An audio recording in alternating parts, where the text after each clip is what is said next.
All right, Chapter 8, Real Estate Taxes. In this chapter, of course, we're going to be talking about taxes. So we're going to describe the different types of taxes, the general real estate tax and the special assessment tax. We're going to learn what that is. We're going to explain the taxation process as well.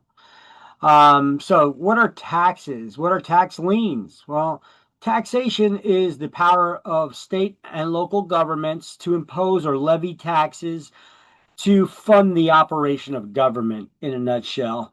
Tax liens have priority over all other liens that are out there. Two things certain in life: death and taxes take a priority. They jump to the head of the line. Um, there's the general real estate tax that is known as the ad valorem tax. In Latin, that means according to value. And that's how your taxes are calculated. They're based on the value of your property, at least in part. I guess politicians do have some numbers they could fudge and play with.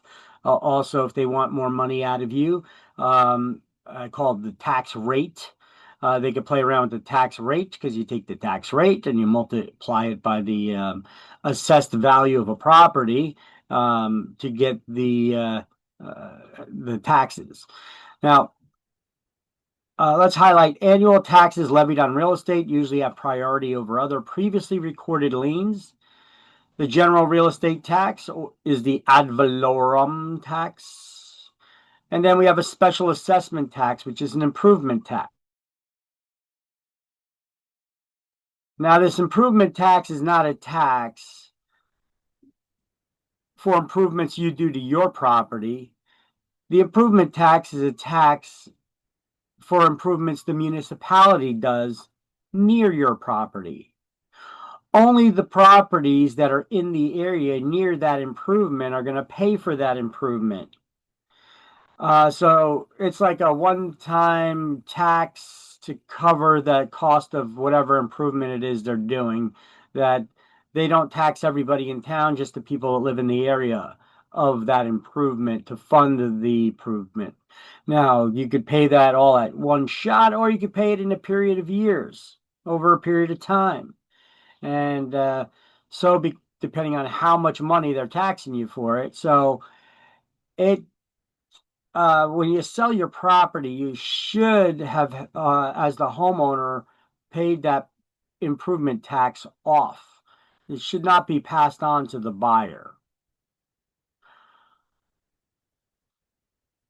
So ad valorem tax is Latin, means according to value, and it's based on the value of the property that's being taxed.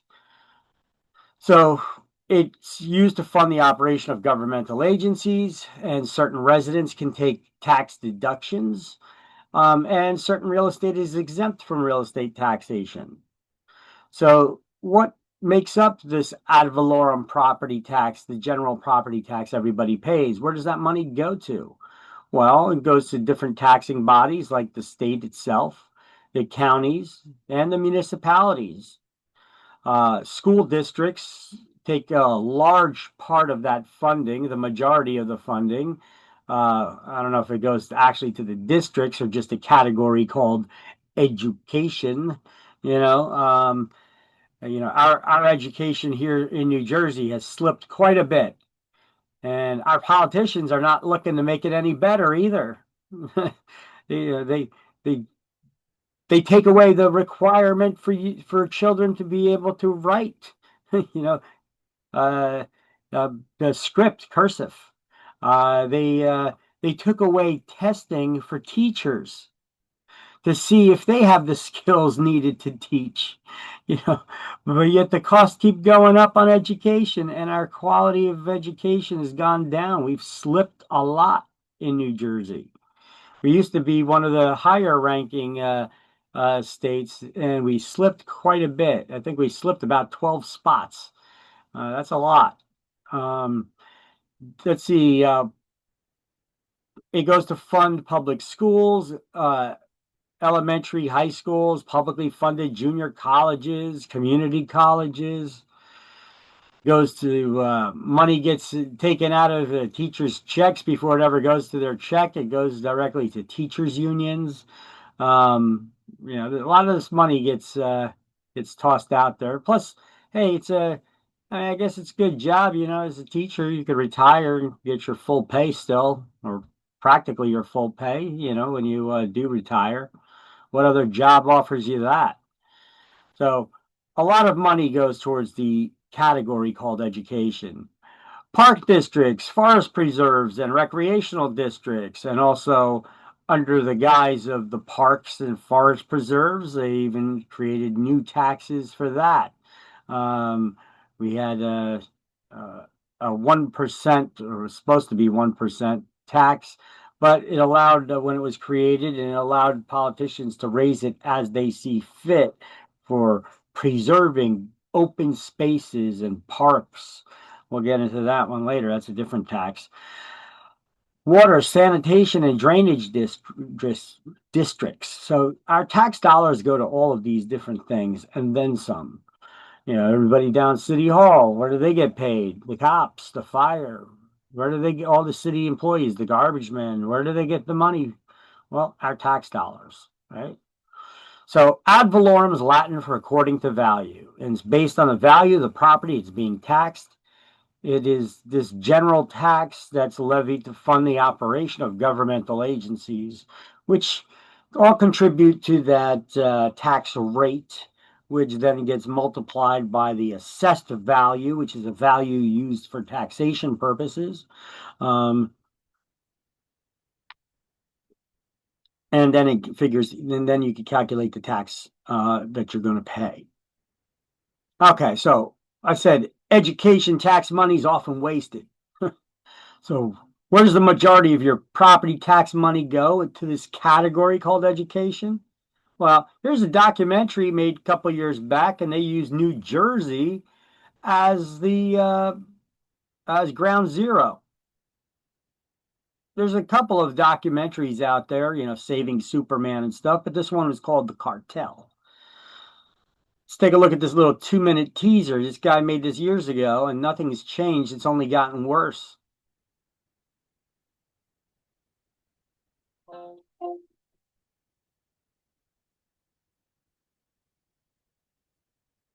It is a crime.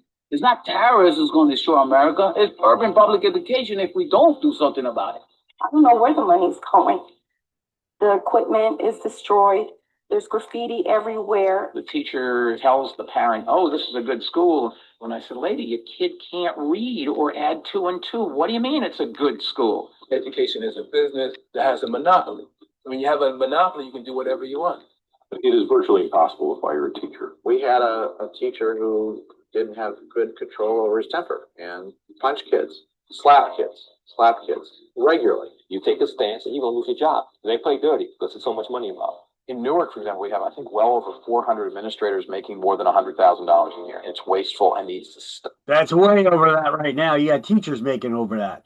That's you got administrators, they're making well over $400,000 a year now. I used to wonder not why parents weren't protesting, but why aren't parents lighting fires and breaking windows? It's not about doing something for the kids and having better schools. It's about getting elected. Corruption is out there, rampant, pervasive, institutionalized. People should be in jail. You can't lose $1 billion and not be able to explain how you spent that money or where the money went. It's a sad thing, but they've been pimping our children for a very long time.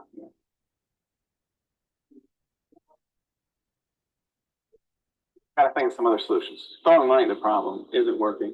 That is an solution that's coming to an end.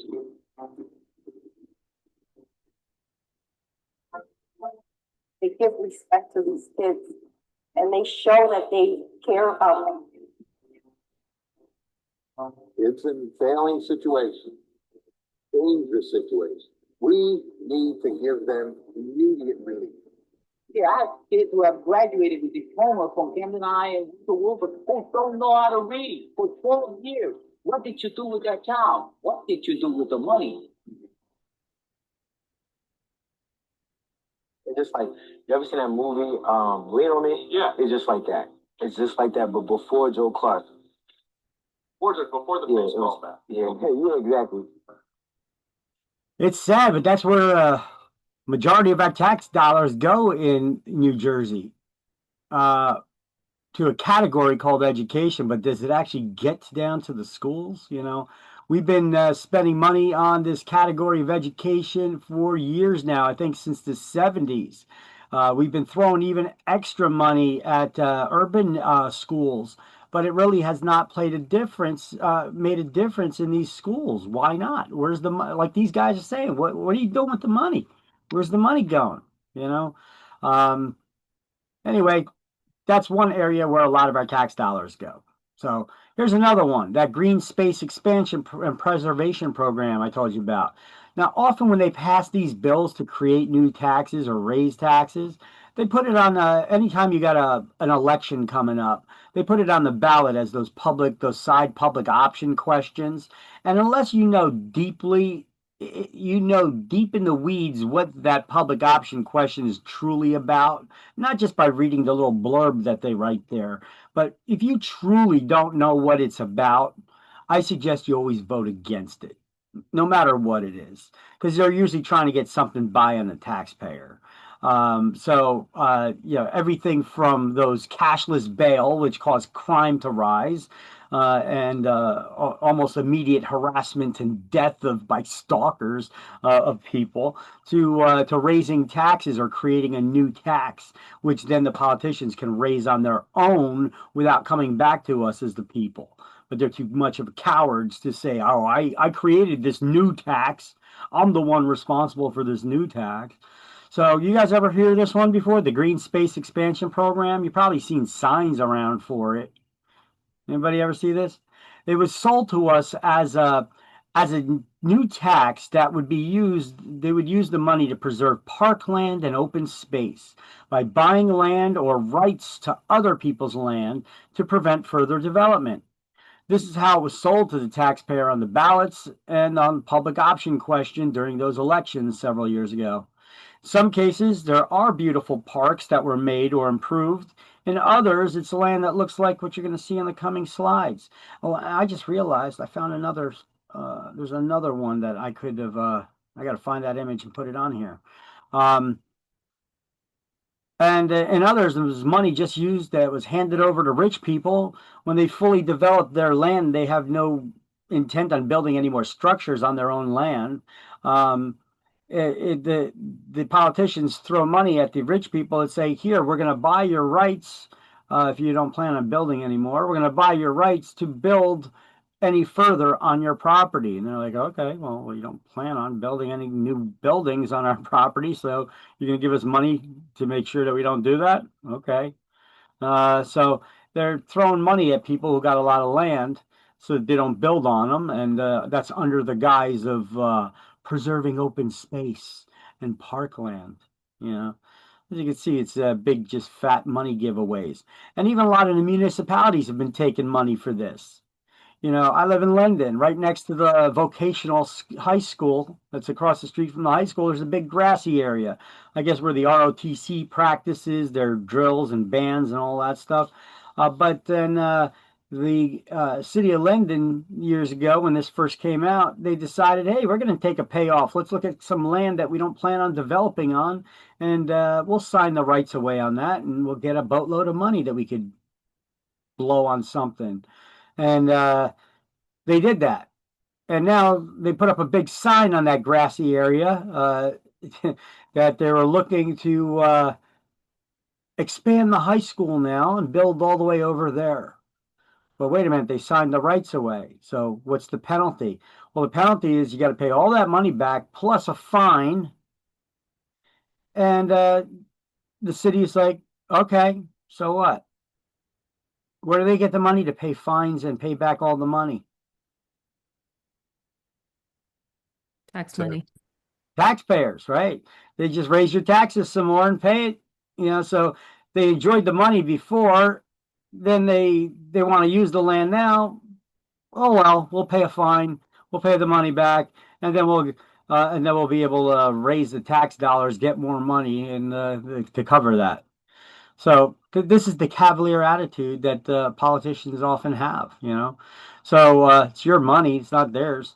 So the purchase their rights and make further improvements, but usually it's already built up to its maximum, so it's a taxpayer giveaway to these people. All right, so here's an example on the corner of Inman Ave and Featherbed Lane. You guys familiar with that area? There's a light over there. Look at this, overgrown trees and stuff. See, that's Edison Preserved Open Space. So you see signs like that around. Here's another picture of that same area, different time of the year. Fallen trees, garbage floating around in there. But yeah, they're using that taxpayer dollars to preserve that open space and parkland. It's not all made up to be the parks that you had an image in your head about. So basically all this land over here at the corner by the light where it T-bones, where somebody probably wasn't going to be building a house anyway, well, they got a boatload of money from the government so that they don't build on it. So now it just looks like this. Often overgrown, fallen trees, maybe a couple of bodies in there. I don't know, but it don't look good, right? But that's your taxpayer dollars hard at work. We voted for that. See, be careful what you wish for when you read those public option questions and you vote yes, because money goes to waste like this. All right, so tax benefits are available, these tax exemptions from the general real estate tax for seniors who are 65 and older. Whoa, wait.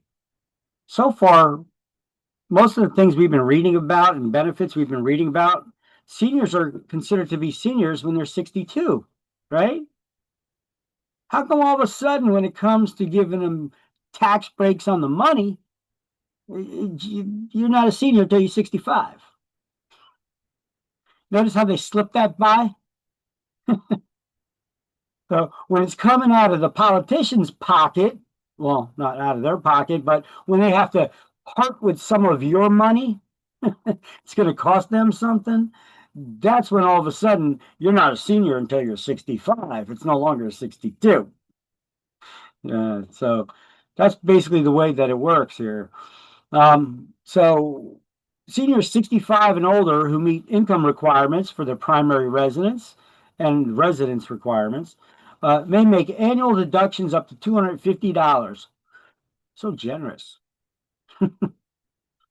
Veterans, honorably discharged ones, and their surviving unmarried spouses for both real and personal property can take annual deductions of up to $250 as well. So disabled veterans and non-veterans could get a total 100% tax deduction. There's also a senior freeze that's available. Well, don't go down to City Hall and ask for the senior freeze booklet, because you may get somebody that like similar to what I got when I went down there for that years ago when I found out that my dad wasn't filing for this senior freeze. He didn't know anything about it. So I went down to City Hall to get the booklet for him. And, the lady down at City Hall, she was like, when I asked her, can I get the booklet to sign up for the senior freeze? And she's like, what's that? I said, well, the program available for seniors when their income's under a certain amount. If their taxes go up, they could have their taxes frozen. And if their taxes go up, the senior still has to pay them, but they get a rebate for the difference at the end of the year. She's like, there's no program like that. I was like, yeah, there is. And she's like, no, there's not. And I was like, oh. So I turned around and started walking out, and then I turned around and came back. I was like, can I talk to the supervisor? And she did one of these. She was like, I am the supervisor. I'm like, oh, I was like, well, there is a program like this. I know this. I teach this stuff. I'm in real estate. I teach this stuff. I know there's a program like this. And then there was two girls working behind her, and she was like, girls, have you heard anything about a senior freeze program? And that's exactly the way she said it. And then she's like, senior freeze. As she's staring at the ceiling, And those two other girls, they just looked at each other. They were just like, should we answer? I guess they knew she was messing with me. And then she's like, oh, you're talking about the PTR program, the property tax relief program. I was like, whoa. who cares about if I called it by the wrong name, Senior Freeze or PTR? You know what the program that is. I even explained to you what it does, and you told me that it didn't exist, right? This is why those people down at City Hall are behind bulletproof glass. They're supposed to be there helping us, and instead they're playing games with you, you know?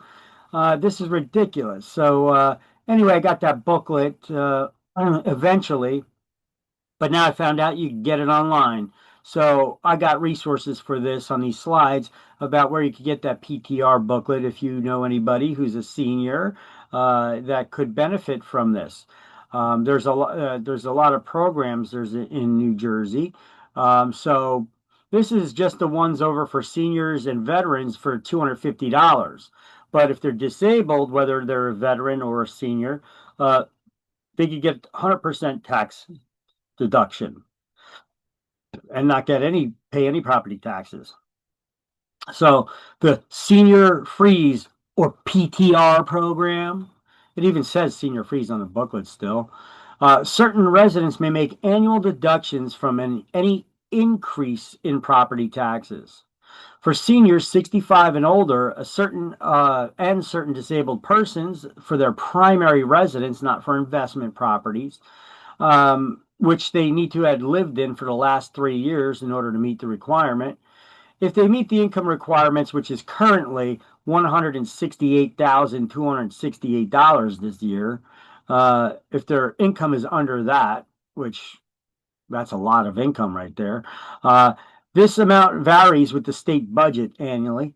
The senior may qualify for a freeze from any increase in their taxes. Now, the senior does have to pay the taxes when they get the tax bill. They do need to pay the higher tax bill, and then they get a rebate for the difference at the end of the year. If the government doesn't have the money in their coffers to pay it out, then they'll get a credit towards next year's taxes. Either way, the senior will get some sort of a benefit from that. Now, the senior's taxes would be frozen, and if they go up after that, once again, like I said, the senior does have to pay the higher amount, but they'll get a rebate in the form of a check at the end of the year or a credit towards the next year's taxes for that difference. Okay, so we got the New Jersey Treasury website. You could find the Senior Freeze program, those anchor rebates, and they have a new program called Stay NJ. Okay. It's supposed to have gone into effect this year, but I know people that from the senior center in my town that they got their Senior Freeze and their anchor rebate back, and it wasn't that much. And the Stay in New Jersey, they haven't seen a penny of that yet. So I don't know if it's coming and it's just late or what. But for this year. So I got links for the senior booklet. There's that proposal for seniors to cut their tax bill in half. That's that Stay NJ program. So I guess when it comes to giving half of the seniors' taxes back, up to a certain dollar amount, of course, they're being slow with it because they haven't gotten it yet this year, even though they filed for it. Now, there's also a link here to a brochure of all kinds of different tax breaks in New Jersey. However, New Jersey decided that they want to hide this stuff, what all the tax breaks are. And in this brochure, all you see now is that seniors $250 tax break. It used to be a brochure of all the different tax breaks available to people for all different kinds of things in New Jersey. That brochure exists no more, or at least it was replaced online with this one that just shows the senior $250 rebate. And then I got a list here of all the tax rates in all the municipalities within New Jersey. At least this is the one for 2024 there. So if we go to relief here, this is the state treasurer's website.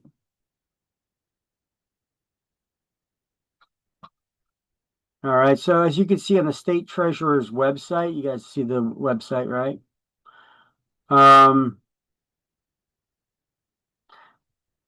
They're talking about that anchor program had to have been filed, and the property tax relief programs, the senior benefit, and the Stay in New Jersey. They combined them into one application to file. So Like I know even my mother, she filed this year, and she got the for the senior freeze anchor and stay in NJ.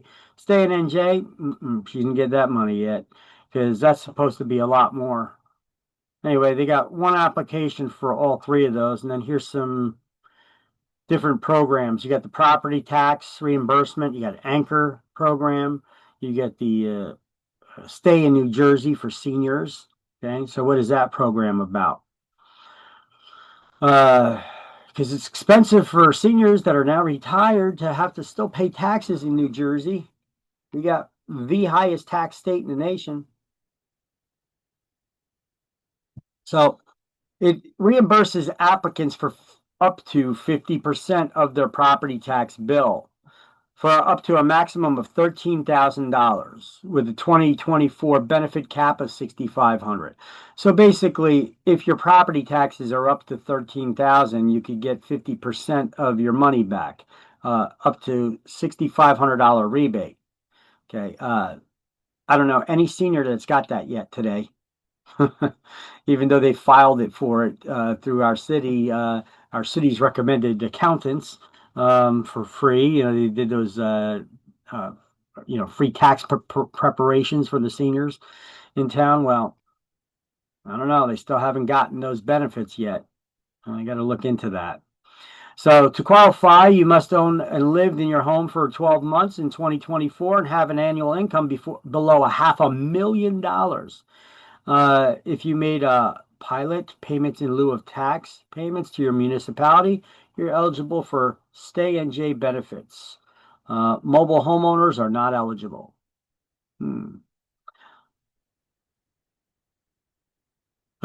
Check your benefit status coming soon. Of course, it's coming soon right after we already filed for taxes. All right.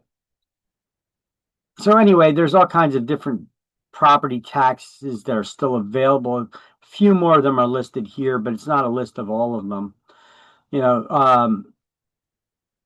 have $250 tax rebate for seniors and disabled people and for veterans. 100% disability veteran property tax exemption, and also 100% for just anybody with a disability, 100% disabled. Active military service property tax deferment, so they're not foreclosing on people and having tax auctions when you're in the military and you're serving overseas and can't get here to pay your tax bill. They finally got a program into place that will not go after the military personnel's property to take it away from them when they're serving overseas. That's a novel idea, right? And let's see. You got property tax exemptions and rebates, etc., for automatic fire suppression systems, for environmental opportunity property tax exemptions, 5-year exemption and abatements. I guess this is for new construction in some urban target areas. Historic site property tax exemptions, nonprofit exemptions, non-residential development fee exemption, renewable energy systems, and urban enterprise zones. If you're putting up businesses in UEZ zones, exemptions. But look, they don't talk about a lot of the other taxes that I know are available, like the farm rebate, which basically, if you own at least 5 acres exclusive to the home site, and you sell at least $500 in sales each year, you can be considered a farm and then get a 98% tax deduction on your property. Yeah, that's a thing. It's also a loophole. What kind of legitimate farm do you know only grosses $500 a year in sales? Anybody? Anybody can help me out on that one? So there's our politicians build in these loopholes all the time, and they act like, oh, we didn't know, but yet they're the ones that are taking advantage of them. You guys hear about that guy? He was the head of New Jersey Transit, something Corbett, Ryan Corbett, or something like that. Did you guys hear about that? I heard about it on NJ 1015 in 2019. the head of New Jersey Transit, who makes almost $300,000 a year salary. He's got a home in Mendham. Mula, you know. His neighbors are paying upwards of $20,000 in taxes and more for their properties similar to his. His property is about $1 million value. Taxes on it should be about $20,000. But he claims it's a farm on his taxes. And so therefore, because he owns 2 sheep, he went out and bought 2 sheep. So he claims that, I mean, yeah, can you imagine? The head of the New Jersey Transit makes $300,000 a year, claiming that he's a farmer now. So he's got 2 sheep. What is he doing? Shearing their hair and selling the wool from the sheep. And then that's deserving of a 98% tax exemption. He paid $19 and something cents in property taxes. If that don't piss you off, I don't know what does. You know. Was he the one with the riot of trying to get more money for the engineers? Oh, I don't know. I don't know. I mean, as far as I know, he's still head of the New Jersey Transit. Ryan Corb. Okay, yeah, that was him. I think a year or 2 year, last year maybe they did a riot because he's trying to get more money, but then the money wasn't coming all the way down to all the employees. It was just certain people, and I know this because my niece's husband works there. Hmm. And so they ultimately won, but they didn't see an increase in their Well, paycheck. look at this. I mean, if you got a guy, he's doing this to his own taxes. Do you think this is somebody who's straight up? You know, obviously they're taking advantage of loopholes. You know, a lot of rich people do. A lot of politicians do. A lot of these famous people that say, "Oh, we're there for the little guy," you know, but everybody's got to pay their fair share of taxes, you know. Well, you got to be there for the little guy. You know, the farmer is the backbone of America. You know, like Bruce Springsteen and Bon Jovi were doing this all the time, you know. As a matter of fact, they had that whole concert series years ago called Farm Aid. Remember that? Farm Aid? No, that was years ago. They to raise money for the farmer out there who's the backbone of America. And then they protested to politicians. They had this campaign that the government needs to be giving more money to farmers to help them out and subsidize their costs to run their farms. They left out one little detail, that they register their own properties as farms to get tax breaks. Bon Jovi claims that he raises honeybees, and therefore he's a honeybee farmer. So he got a 98% deduction on his property taxes on his mansion, his High Point Estate mansion, which he no longer owns. He sold it off now, and I think he's totally detached from New Jersey, other than maybe his family living here still, but he no longer lives in New Jersey. You know, he just made a clean break, and I think he's a Californian now, or wherever the hell he is. And then Bon Jovi, then you got Bruce Springsteen, right? Made it look with the farmer look with his dusty hat and jeans, you know. This guy, he owns oh my God, what town is it? It's a really, really rich town. And on his main property, for only about 3 acres that his house is on, he pays a decent amount in property taxes. Let me see what exactly it is. I got it coming up on one of these slides. Here, you guys can do these highlights first. But he pays a decent amount in property taxes for the property that his house is sitting on. But he has an adjoining 200 additional acres of land as his backyard that he claims is farmland. And then for that additional 200 acres, he only paid $4,500 in taxes for 200 acres of land.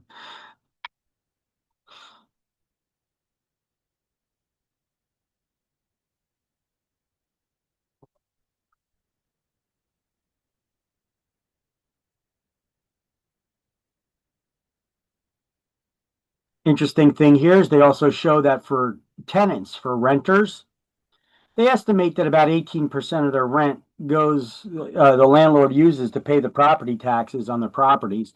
So, renters can also qualify for some of these property tax deductions because it's estimated, even though you don't own real estate, about 18% of the money that you pay for rent goes towards paying property taxes. So that can be factored in by your accountants there to have a deduction on that. I have a question, and this is like a sidebar type Uh-huh. question. Do you think the way that everything is going in the future, as far as like AI, do you think that will get in the way of like us that's trying to be inspiring real estate sales agents? Because I came across a video yesterday, and it was very interesting how this guy he was making an app that helps people find apartments, and it does everything for them. Yeah. Everything except show you the house, right? Yeah, yeah. I mean, someone's got to show you the house, prepare the contracts, navigate the laws, inspecting the property and making sure everybody else is doing their job in the transaction as far as the attorneys go and the inspectors and the appraisers and making sure all that information comes in while making sure that everybody's abiding by the state, federal, laws and the rules of real estate commissions, etc. AI is not going to replace us in the real estate industry. It's not going to happen. You're still going to need people. Okay, because I was so cute when I saw it, and I was just like, wow, people are so creative these days. It can be a useful tool with some things, but really AI is still at its beginning stage here pertaining to some industries like real estate. Um, I mean, we could have an AI mobile app that we could use as a walkthrough when you're walking around somebody's property, as long as they got it cleaned up a little bit, and you walk around inside their house, and it could make a floor plan for you, the layout, or it could collect the information and do measurements pretty quick, and then it could be used. That information that's gathered using the AI in the app can be used to make a floor plan, a layout, but it still needs to be reviewed by an architect who will then do that, the layout properly because it still doesn't get submitted good enough for that. I got one of those apps on my phone, something Casa, it's called House Casa or something like that. Let me take a look. I'll tell you. It's included in my with the membership in one of my MLSs. Let me take a look. What is it called? It's called Cubicasa, Cubicasa, Cubicasa. And basically, you get, you could pay for advanced versions of it with unlimited edits, or you could have a free version where it'll give you a free scan with like 5 edits that you could do if it makes mistakes. So make sure that you submit, you review it good for any mistakes and tell them what you want corrected for all the mistakes that you could find. Oh, okay. That's interesting. Yeah, but AI is not there yet. It's not there yet for our tools that we need for real estate and a lot of different situations and navigating the different properties, the uses of property, going down to the different towns, making sure that inspections get made for lead paint and, radon gas and all kinds of other stuff like that. It's not there yet. I wouldn't worry about it. No time in the near future is AI going to be replacing our industry, our real estate jobs here. Okay, thank you. Okay, everybody got the highlights here? All right, this is what a municipal tax map looks like. It's a layout of the properties and they're numbered by lot and block numbers. Okay, like this address right here. This property right here is located at block number 335, lot number 5. Okay. So this is what a municipal tax map looks like, and it shows you the layout of the how wide the lot is, what the depth of it is, how wide in the back, and the length on the other side. So this is what a property tax map looks like, or map of a subdivision even, which the municipality is basically made up of a lot of mini subdivisions, right? So the Farmland Reassessment Act, let's do the highlights here. In order to be considered genuine agricultural property, must have at least 5 acres in size exclusive to the home site. So not counting where the house is sitting on, you have to have 5 acres of land.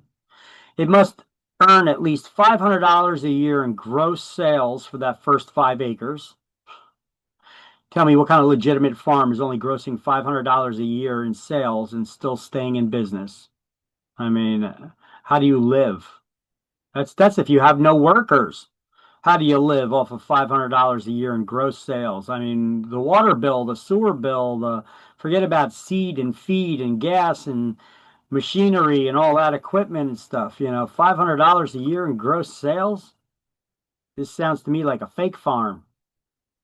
Someone who's taking advantage of a loophole. What do you think? It must have been actively used as farmland for at least 2 years immediately prior to that filing for that preferential treatment. And most properties used for religious, charitable, and other non-for-profit purposes, well, they're totally exempt from property taxes. Now, us as the real estate broker, you must be alert for the possibility of such exemptions so that when the property is offered for sale to the public, potential buyers will know what the true tax figure is rather than any discounted amount or tax break that the previous owner was getting. We need to advertise what the true tax figure is. You don't just ask the seller, what were you paying in taxes? Because they may have been getting senior discounts or veteran discounts or other kinds of discounts. And that's not necessarily what the next owner is going to pay. So we need to disclose what the true real taxes are on that property, not any discounted amount or rate that the current owner is paying. You guys follow?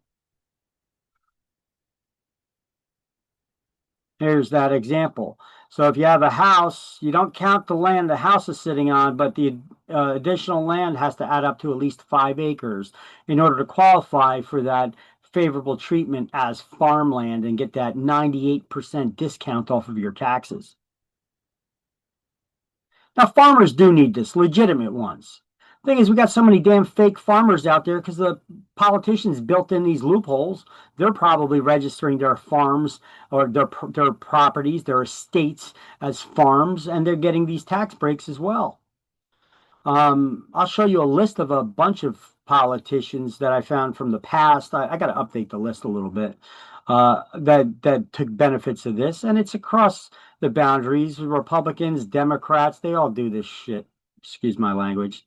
The farmland or agricultural property tax break is 98% deduction.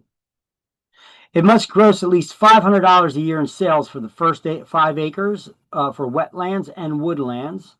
Each acre above that 5 acre minimum must gross an additional $5 per year in gross sales, or 50 cents per acre if it's wetlands or woodlands above the 5 acre minimum. It must be used for farmland at least 2 years before filing for that preferential treatment. And farmland that's later converted to residential property needs to pay a 2-year rollback tax.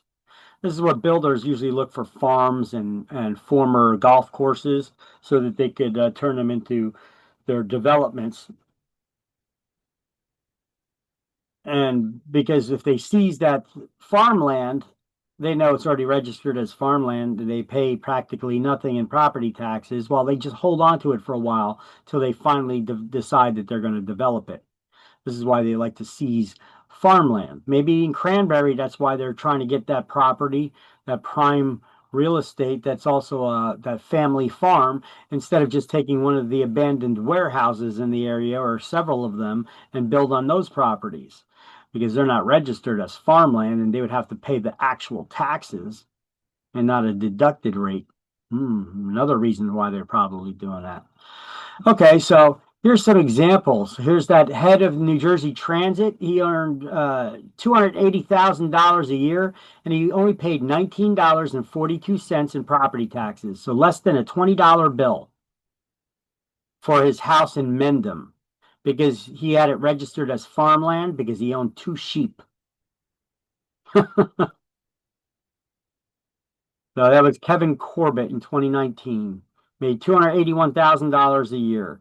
Now his neighbors, same property value, $973,000, and they paid $20,609 in property taxes. Yet he's only paying $19.42 with a salary of $281,000 because he claims that he's a farmer. All right. Look, one of the worst governors we ever had, Christine Todd Whitman, she came under fire during her tenure at the State House for reducing taxes on her 2 estates because she claims she chops down trees and sells firewood to relatives and friends. You guys remember what Christine Todd Whitman looked like? She's this tall, skinny lady.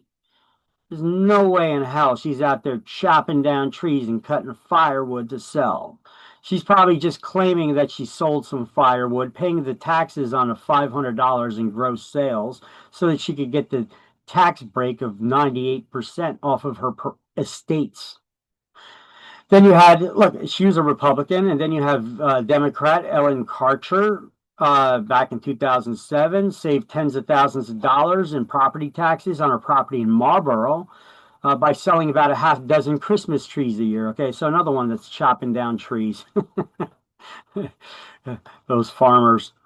Then you got Bruce Springsteen. He pays $138,000 a year in property taxes on his 3-acre home in Colts Neck. There we go. That's a rich town, Colts Neck.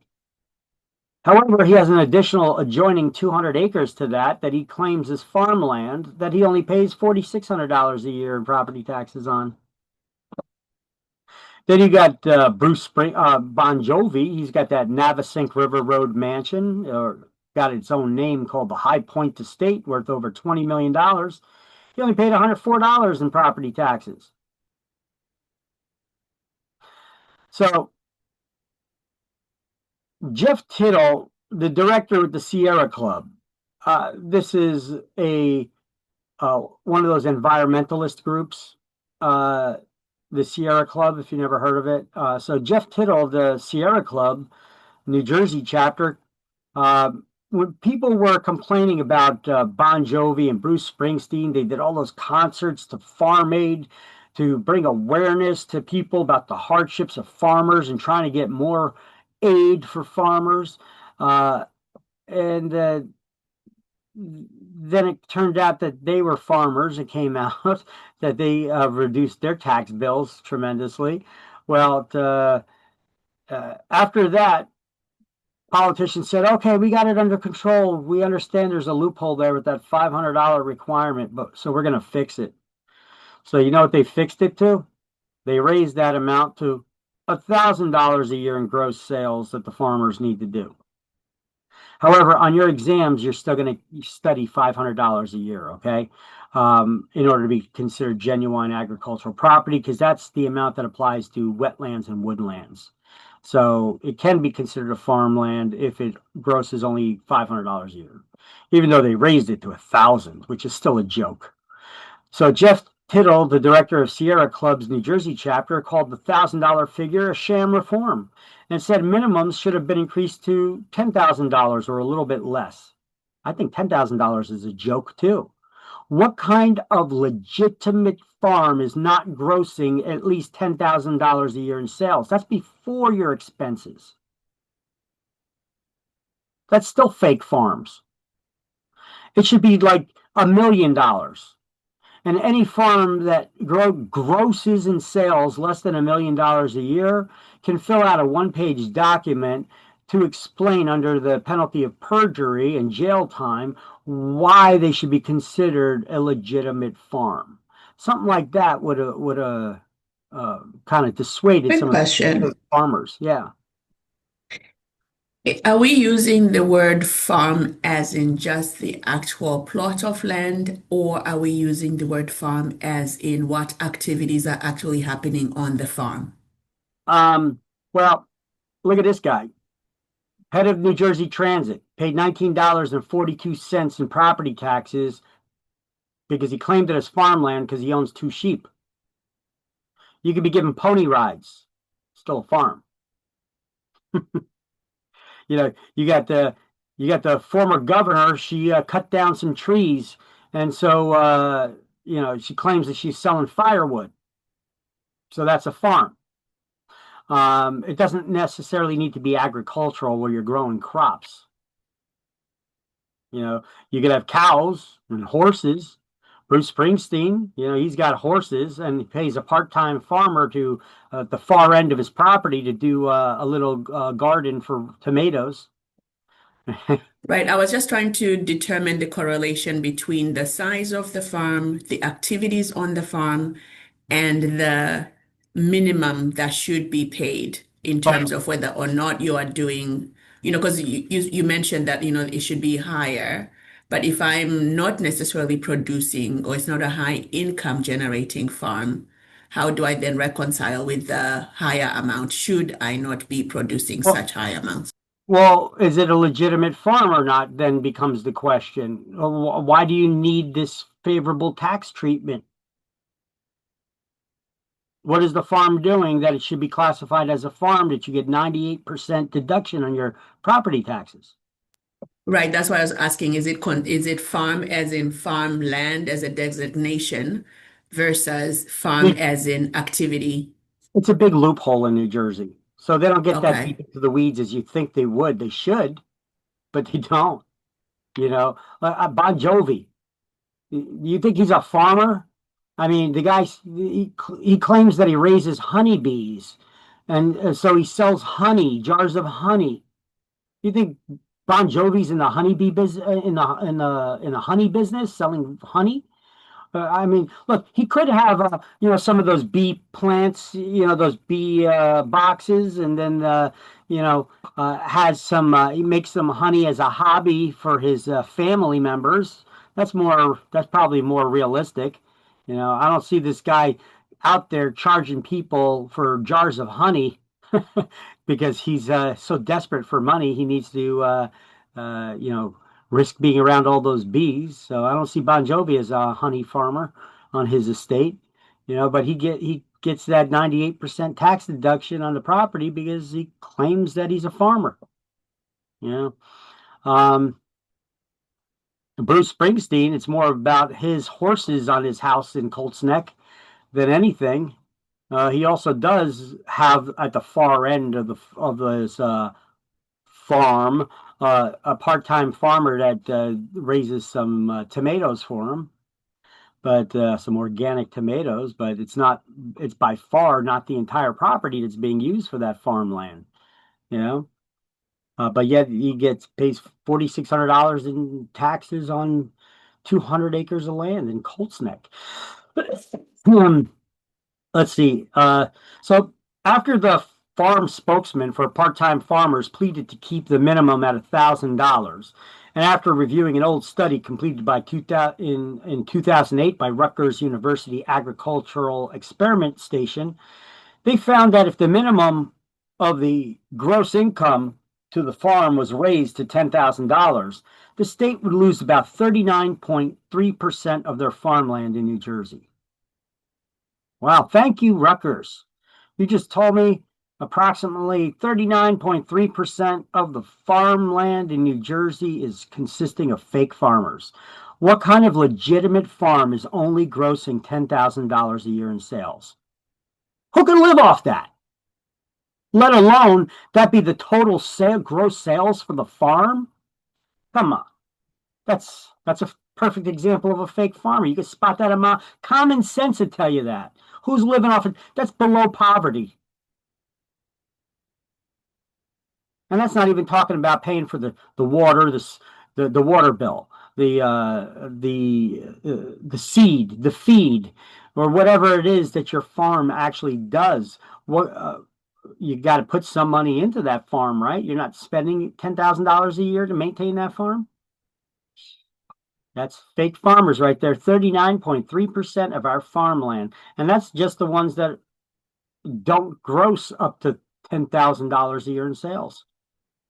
That's showing you blatantly that is a built-in loophole for rich people. You got politicians, you got celebrities. Yeah, I'm sure you got judges and attorneys and doctors that are claiming that they're farmers as well. Hey, all you got to do is own at least 5 acres in land additional to the house site and just claim that you're a farmer and you pay the taxes on what your claimed income was from whatever that farming activity is, cutting down trees or doing honeybees or whatever it is. And then you get 98% tax deduction. I don't know. That ticks me off. That don't tick you off. I don't know what does. You know, a guy that's making $300,000 a year working for the government, paying less than $20 bill in taxes, but yet they tell you to pay your fair share. That don't tick you off at all?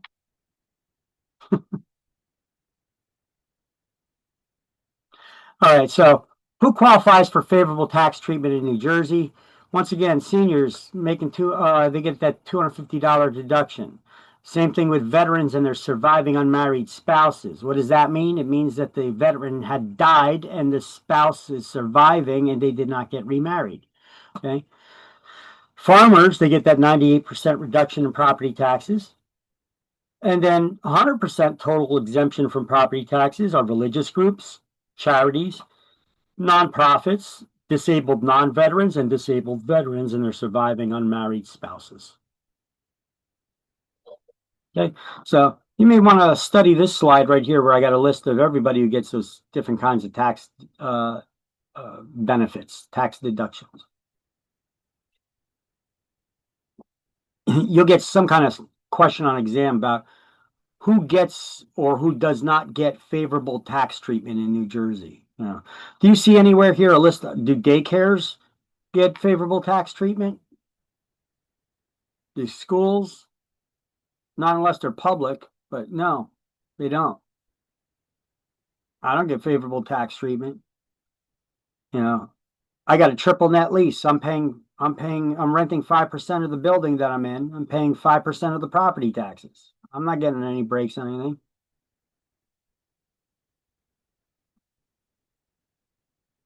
anything.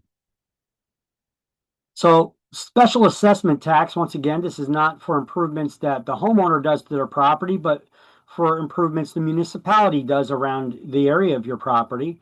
The homeowners in that immediate area will be assessed. They'll get a special assessment. That's a one-time tax you need to pay towards that improvement that your city council members voted to do, to put in those old world-looking street lamps, or to redo a park in your community. All the homeowners in the area are going to contribute towards paying that. Not everybody in the town, but just the ones immediately in that vicinity that could stem to benefit from it, that improvement. And then if you don't pay it all off at once, you could pay it off over a period of years.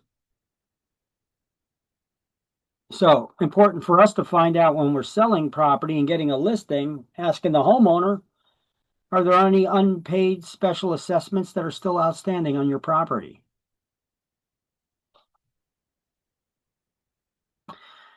Okay, so just write that next to the title, improvements by the municipality, not the homeowner.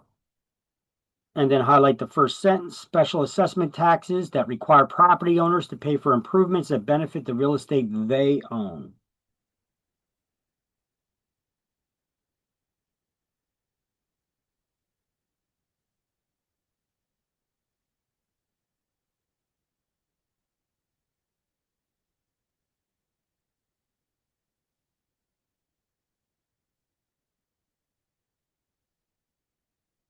Down the bottom, I just put that last 2 sentences there in a box.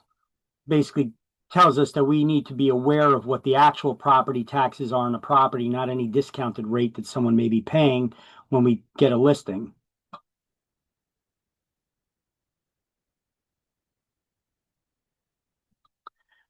All right, so in our contracts now, in our contracts, we put this actually in there, section 10, municipal assessments. It's now part of our standard contracts. It's a checkbox there. We're asking the seller represents that they have or they do not have knowledge of any outstanding special assessment taxes outstanding on the property.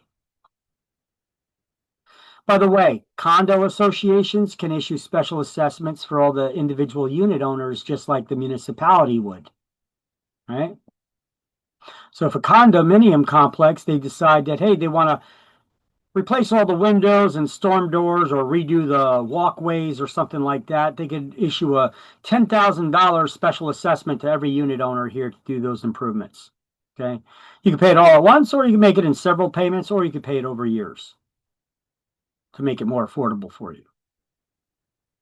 So therefore, we step in, selling a property, we need to know, are there any outstanding special assessments that have not yet been paid off that should be getting paid off from the seller's proceeds then? Should not be a burden on the buyer, because that's an old assessment. We ask the seller, and if they say no, but then it comes up when they're doing the title search, right? If there's anything outstanding. Yeah, they're responsible for clearing that up, because what did they offer to the buyer? The property free and clear from any liens or encumbrances. This is a lien. It's tax, right? Okay, assessed value is the value we're going to learn about different kinds of property values. Okay, assessed value, we got market value. We're going to be learning about all different kinds of value on properties. Assessed value is a value not used to determine the value of the property. That's market value. Assessed value is a value that's used for taxation purposes. It does not reflect the actual value of the property. The word value means 100%. And anytime we're talking about the value, we want to know its full value, which is market value. Now, when you get your tax bills or estimates on the postcard every year that they send out, it may show on there that your property's estimated value is at $100,000 or something ridiculously low. And you're like, oh, I better not say nothing. My house is worth a lot more than that. My taxes will go up if I tell them. Oh, no. That's the assessed value that they're showing you. If you want to know what the actual value is, you got to do a little math to reverse engineer the tax man's fuzzy math. Okay, so you take the assessed value, divide it by the tax ratio. The tax rates are used to determine what the property taxes are. The tax ratio is used to reverse engineer and figure out what the value, the assessed value that the tax man had applied to your property is. So you take the assessed value, divide it by the tax ratio, and times that by 100 to get the market value that the tax man is estimating your property value to be. So how come they don't just tell me how much they estimate my property value to be so that I could see if they're overestimating it and then do a tax appeal? Well, because they don't want you doing tax appeals. That's why. They don't want you arguing about how much they're estimating your home is worth and then taxing you accordingly. All right? So the assessed value is what the year's taxes are based on. And New Jersey has a set goal of full value assessment, which is almost impossible to attain. They would need to get an appraiser into everyone's house every year in order to do that. And legally, they can't. The most often that they can reassess the value of your property is every 18 months. So that's assessing real estate at 100% of its true market value. Now, in reality, some municipalities have assessed property values as little as 15% of their actual value. And in other areas, they've assessed properties as much as 150% of their market value. So obviously, if they overestimated your property by 150%, you could win a tax appeal. A tax appeal is when you're arguing against the numbers that the municipality used to charge you in taxes. So you could appeal that if they're over 15% because the tax man's allowed a 15% margin of error. So if they overestimated the value of your property by 15%, then you could win a tax appeal. So what is a tax appeal? It's when you want to appeal the value of your property that the tax man estimated your property at, and then they determine what your taxes are based on the value of the property. You cannot go to the tax department and say, I want to do a tax appeal and get my taxes lowered. This is your response. This is their response when you say that. Trust me, because I did this. They say, oh, we have no control over what your taxes are. For that, you need to go complain to your politicians. They're the ones that set the tax rates. You see, they're playing games again down at City Hall when you ask questions like that. They're playing semantics games because technically they're right. You know, politicians set the tax rates, which is multiplied by the assessed value. Only thing you could do when you're appealing the taxes is you could argue that they overassessed the value of your property, which then they applied the tax rate to, which then told you how much your taxes are. But if you lower the taxable value of the property, you're essentially then lowering your taxes because they're multiplying the tax rate by that now lower assessed value. And so you could get your taxes lowered a little bit that way. But see how they play those games with you down at City Hall? Oh, you want to get your taxes lowered? We got no control over that. You gotta complain to your politicians. They're the ones that set the tax rates, not us. Instead of explaining to you, well, you could try to argue against the assessed value that we estimated your home to be at. Anybody here ever have the city send an appraiser to your house? The city. I'm not talking about when you bought your house. I'm talking about, did anybody here in this class ever have somebody from the city send an appraiser to your house to appraise the value of your home? No, Piscataway changed. I did it for my parents.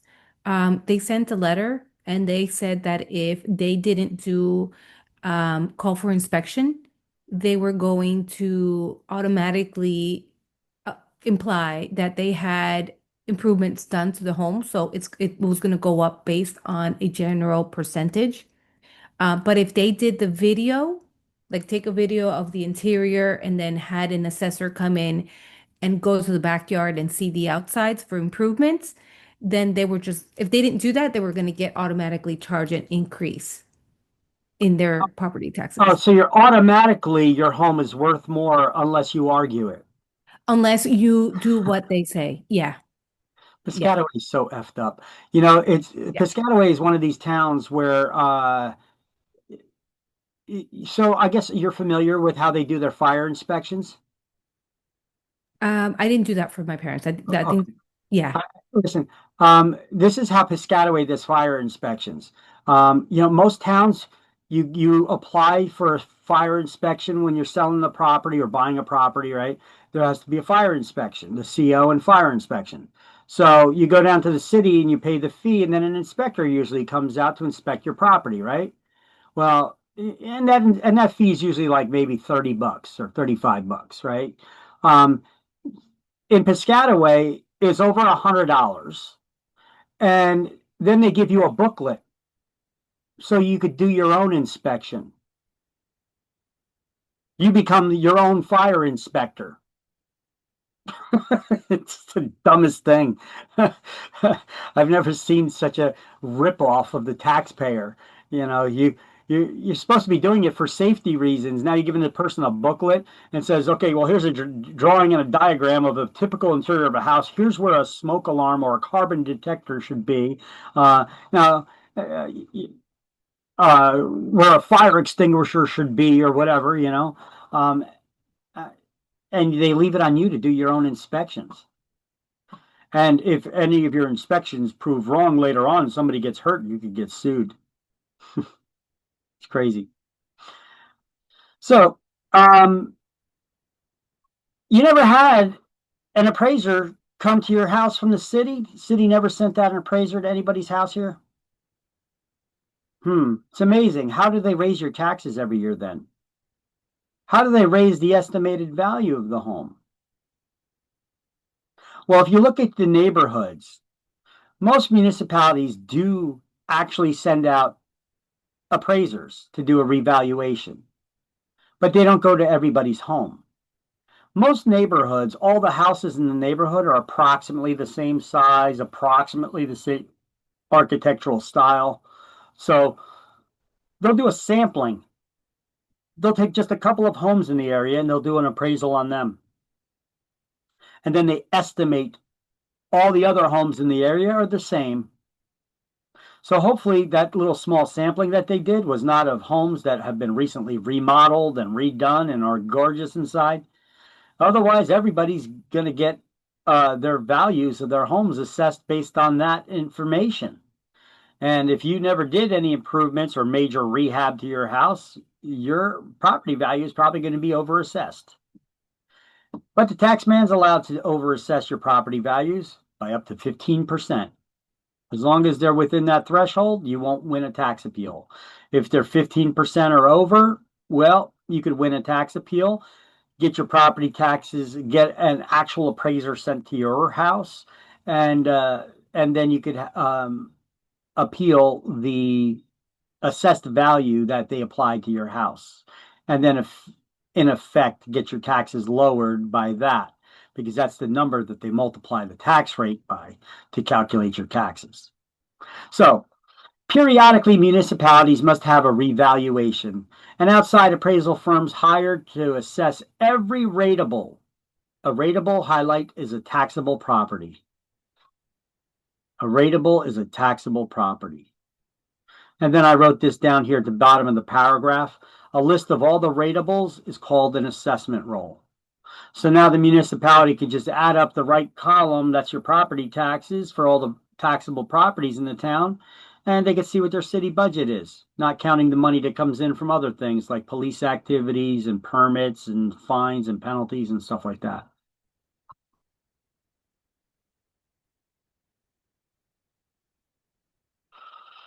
So I do have guides here on how they go about revaluing property, and then here's one about doing tax appeals, how to do a tax appeal.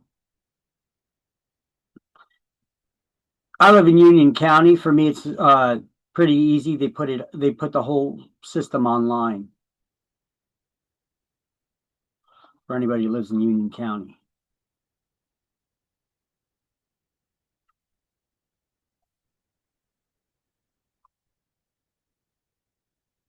Okay, everybody got that? See, you guys need to know these formulas I'm teaching you. Assessed value divided by tax ratio times 100. That's how you reverse engineer to figure out what the actual value the tax man's estimating your property to be at.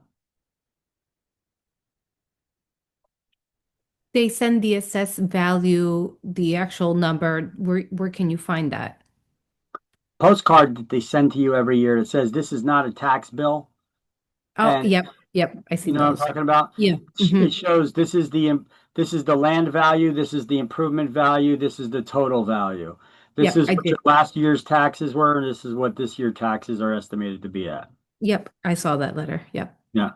Unfortunately, they used to also put on there what the tax rate and what the tax ratio are. Now they make you do your own investigations to try to find that information.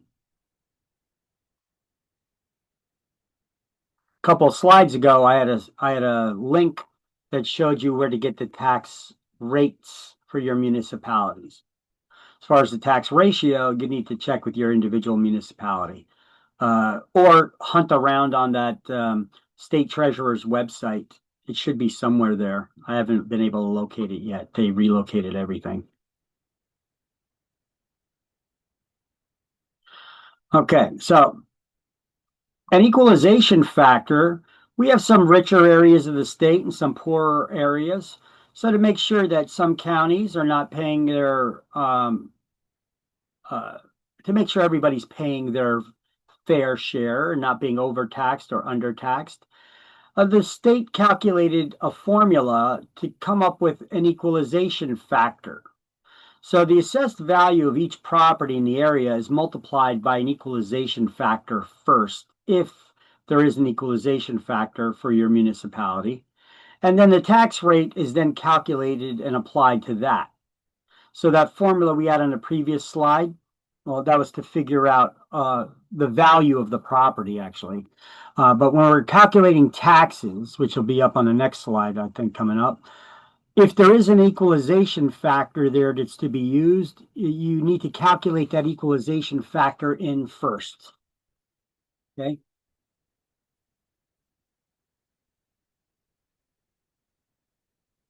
So equalization factor times the assessed value equals the equalized assessed value, and then you times that by the tax rate to figure out the taxes.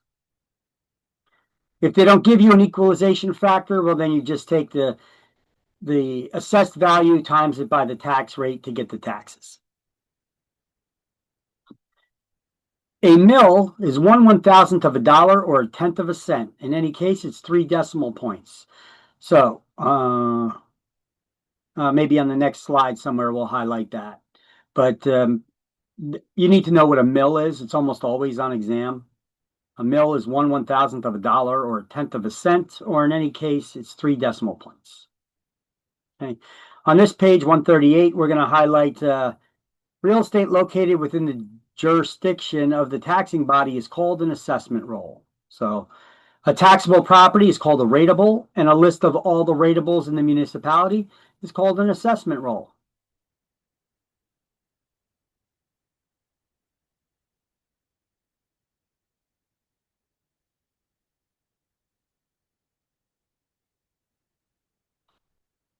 So if the municipality wants to raise some money, let's say they need $300,000 to buy a, that's not even going to get them a fire truck these days, but maybe get a new garbage truck, okay, or a street sweeper. And the total income from the property values are $10 million in property taxes a year. Well, here's the formula: 300,000 divided by the 10 million to get the mill rate of 3%.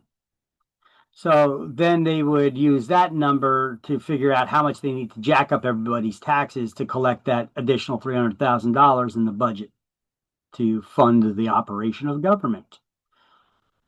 All right, so here we go. Is a mill, page 139. A mill is 1/1000th of a dollar or a tenth of a cent, 0.001.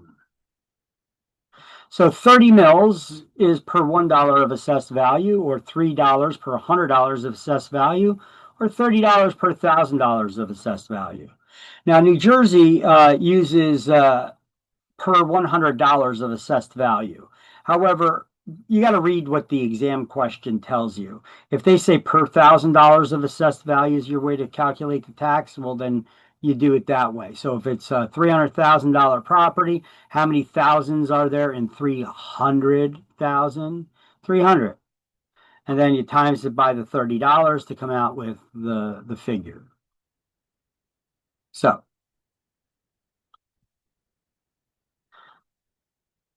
you may want a snap picture of this slide. I have some information from that we already highlighted in the book, but I also have some information there that they deleted from the book. Like in some properties have been assessed as low as 15% of their market value and as high as 150%. And the tax assessors allowed a 15% margin of error. That stuff's not in the book. So assessed value is a value used for taxation purposes. It's not a reflection of the actual value of the property, which we call market value. To reverse engineer what the market value taxes are based on, take the assessed value from the tax man that they've supplied to you, divide it by the tax ratio. You're going to need to get that ratio from somewhere, from the tax department in your town maybe, and then you multiply it by 100. And that will be your formula to figure out what the actual property value the tax man is estimating your property's value to be at. And if it's over what the actual value of your property is, if it's over by more than 15%, you could do a tax appeal and get your property taxes lowered to what they actually were 2 years ago. And then they'll be frozen at that figure for the next 3 years. That's the way tax appeals work.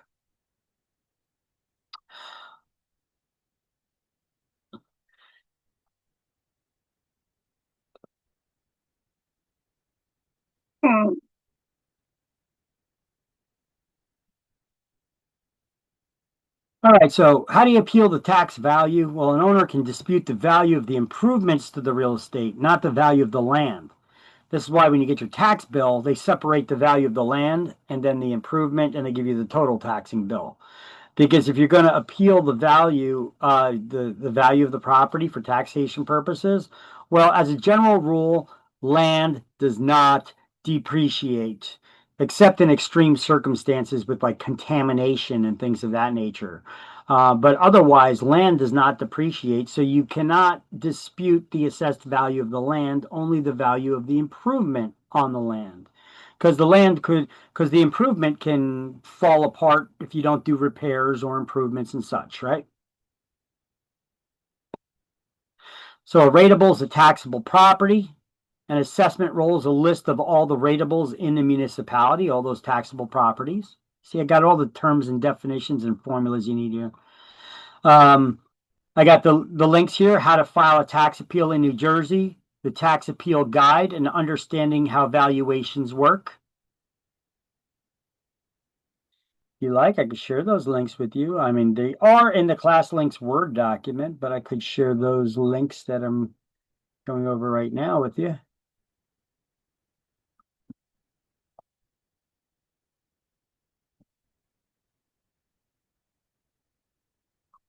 An equalization factor, you can take the equalization factor times the assessed value equals the equalized assessment times the tax rate. That will give you what your taxes should be. If no equalization factor is given, you just take the assessed value times the tax rate to figure out your taxes. And we'll do some problems when it comes to calculating mill rates if they give us a mill rate math problem. Otherwise, they may just give you a question just asking you what a mill rate is. It's a 1/1000th of a dollar or a tenth of a cent, 3 decimal points. Your taxes are billed quarterly, every 3 months. You get a tax bill at the beginning of the year, but you don't have to pay the entire year's taxes up front. They bill you quarterly, every 3 months.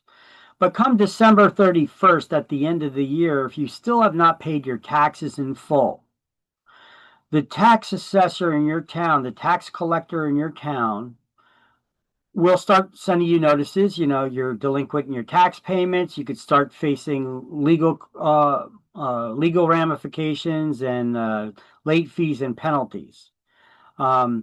6 months after the end of the year, if you still did not pay your taxes, they will schedule a tax auction on your property. I'll show you how that works in a few. So tax liens, they're specific liens that affect only the property that's being taxed.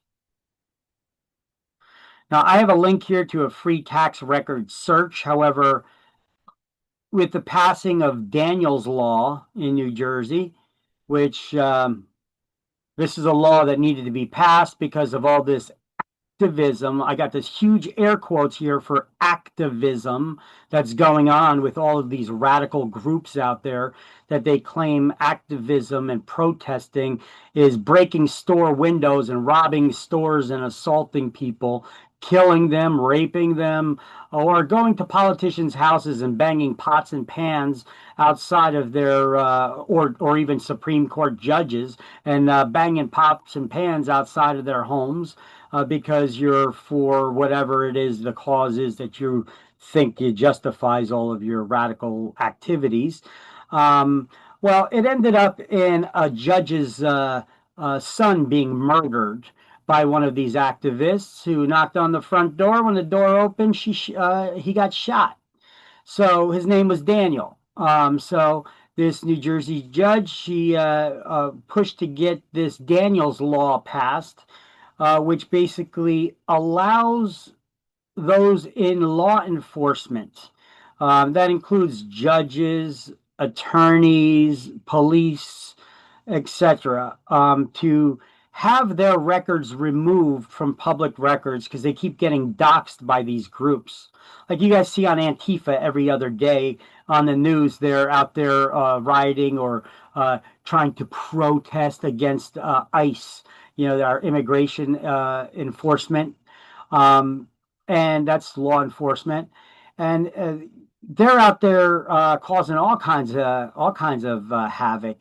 But what the hell is my point I was trying to make? I had a point there. Anyway, they're trying to dox them. They're trying to get them to get their masks removed, right? Because they're wearing masks now. Because these groups have actually been taking pictures of the law enforcement and then running them through databases, finding out where they live, and then they publish that information online so that all the crazies can then go there and harass their family, their children, and threaten to kill them and such. So they can get their information removed from public records because this is not civil discourse by any means. When you're attacking law enforcement,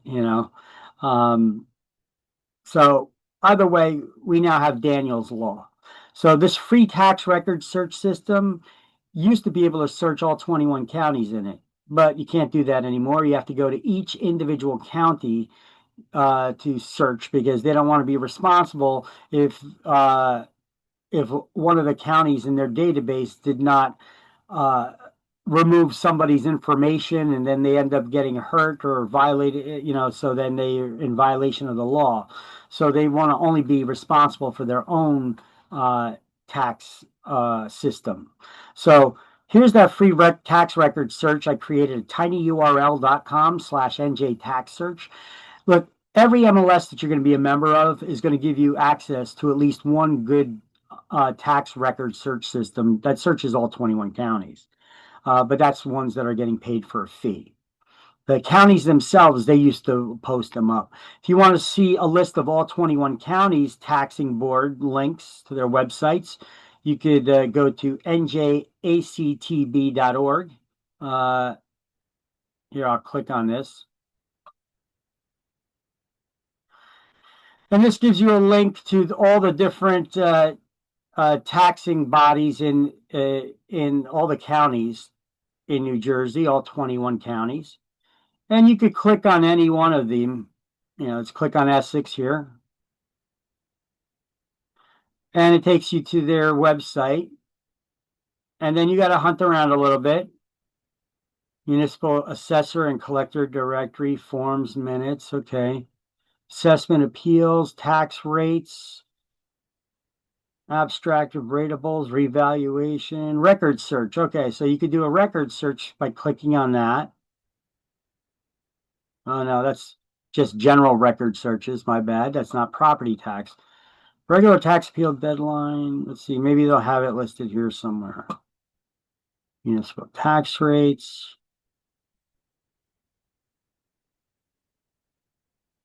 They really make you search around for it on this site. Nope, that's PDF form. Info and forms.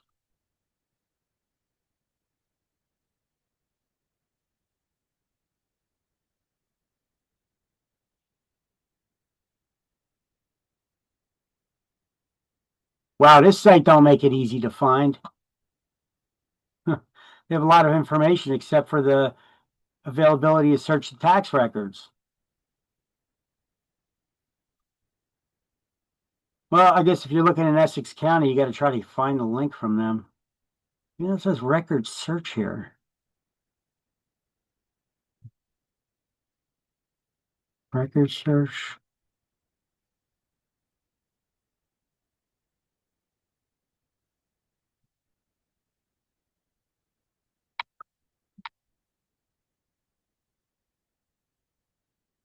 Okay, here's where the record search is now for Essex County. Oh, they got a different system altogether now. So you can put in the owner's name, property address, lot and block numbers, etc. to do the tax record search. Wow.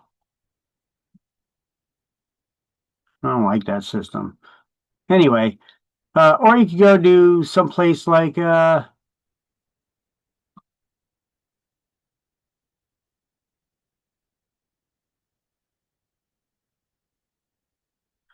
go someplace like uh, Middlesex County or Union County. They make it a lot easier. Like Middlesex County, you click on that on their website.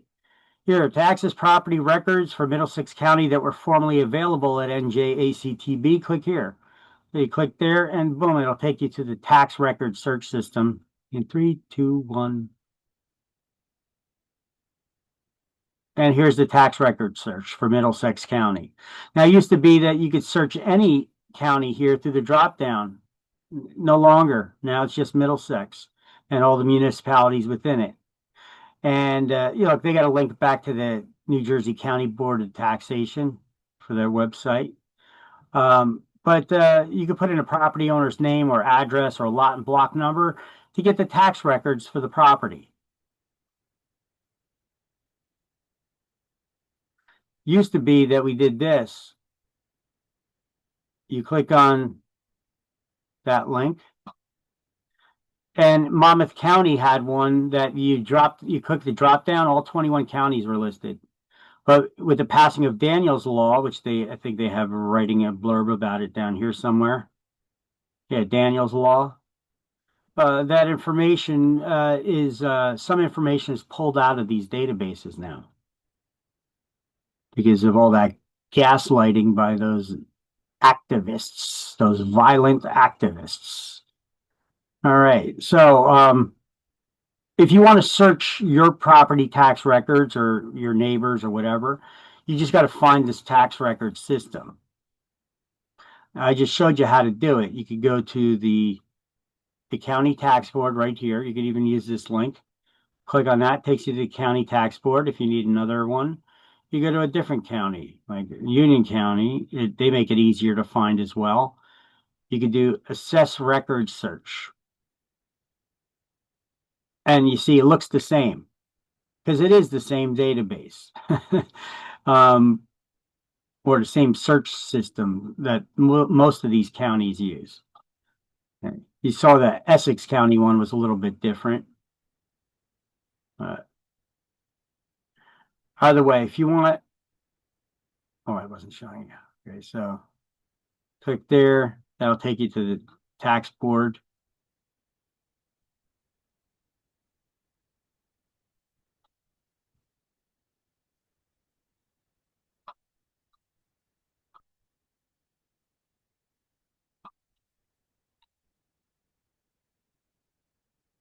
This takes you to the website, the taxing boards of each of the counties. Or actually, you could click at this apparently is 2 different links here, I think. No, it's not. Huh. All right, well, either way, on the slide here, free tax record search and the list of the county tax boards with all the counties' information. I can share that with you. Until you guys become licensees and members of an MLS, which you'll get access to then a good tax record search system. All right. So we're going to do some math problems in just a moment. I'm just going to pause this video here just for a second.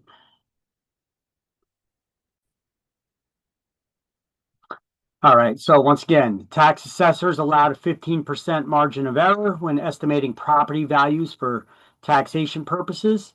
And when appealing the taxes, you could only appeal the value of the improvement to the land, not the land itself, because as a general rule, land does not depreciate. And Tax rates are used to determine the taxes that you pay, and the tax ratio is to reverse engineer the assessed value to figure out what the market value is that the tax man is actually using. Okay, so here's the formula. The assessed value times the tax rate equals the property taxes. Unless they give you an equalization factor, and then you have to calculate that in first. Okay, so you take the assessed value divided by 1,000. In this instance, if the question is if a property's assessed value is $133,000 and has a mill rate of 2301 per $1,000 of value, how much would the property taxes be? Well, 133,000 divided by 1,000 goes 133 times the mill rate of $23.01. That equals $3,060.33 in taxes. Okay. The math is fairly easy. It's just a matter of remembering the formulas. Let's learn a different one. Same rule up here, but the tax ratios, let's see, you take the assessed value divided by the tax ratio and then multiply it by 100 to figure out what the actual market value is that the tax assessor's basing your property's value on. So in this example, you take it where they have the assessed value listed in the tax records as 133,000, where the tax ratio is 40.37. You divide it by that, it gives you $32.94.52, times it by 100, and then the actual market value the tax man was using on this property in this example was $329,452. So that's how you calculate to do the reverse engineering. But you're going to need that information from the tax records, on your property. So I just gave you guys a bunch of links about the tax records, how you could find the tax information on your property.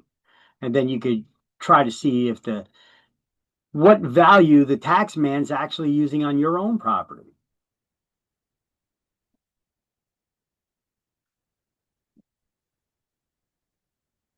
So the formula is the important part. You're allowed to use calculators on exams too, if they give you any kinds of question like this. Here's a question for you. I got it from the end of the chapter. If a house is valued at $120,000 and is assessed for 80% of its value, the tax rate is $26.34 per $1,000. How much is the property tax bill?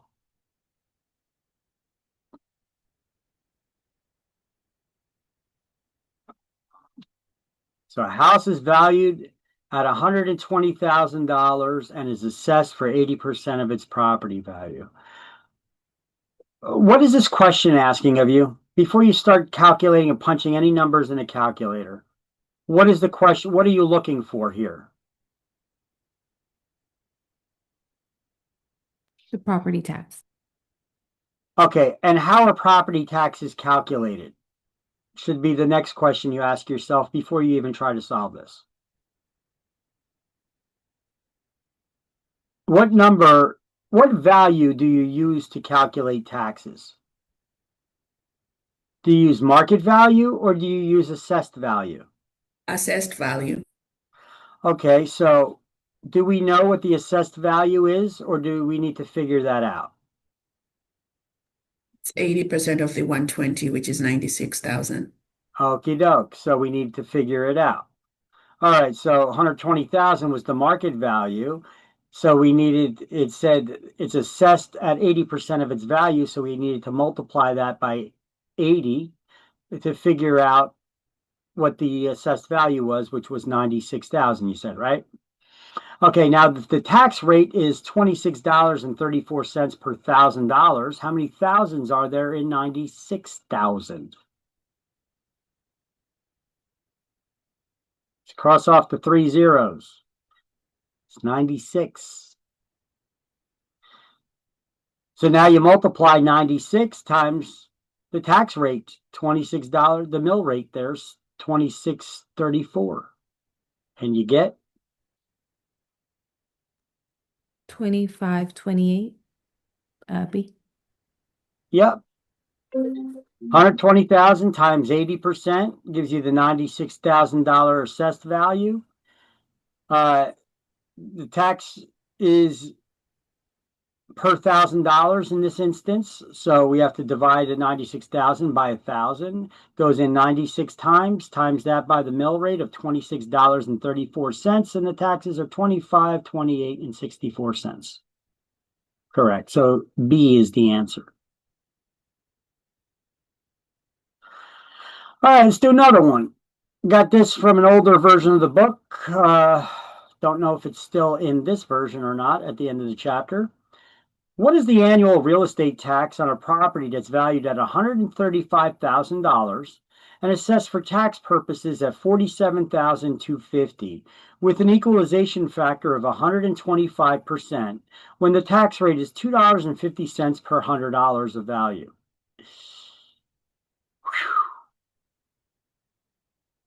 Once again, read the question slowly and ask yourself a question about the question. What are we trying to figure out here?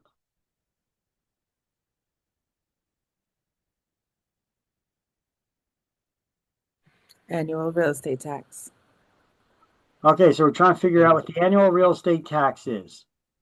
And what numbers do we need to figure out the taxes? The 47,250 and Well, hold on a second. Don't give me the numbers. Just tell me which is the value that we need to figure out. What's the number we need? Now, I'm not asking for the number. I'm asking for what is that number? You know, the assessed value for the tax? That's what I'm asking. Yes. So we need to figure out what the assessed value is. So they gave us the property value here, and they gave us an assessed value. So they gave you that 135,000. Do we need that number for anything?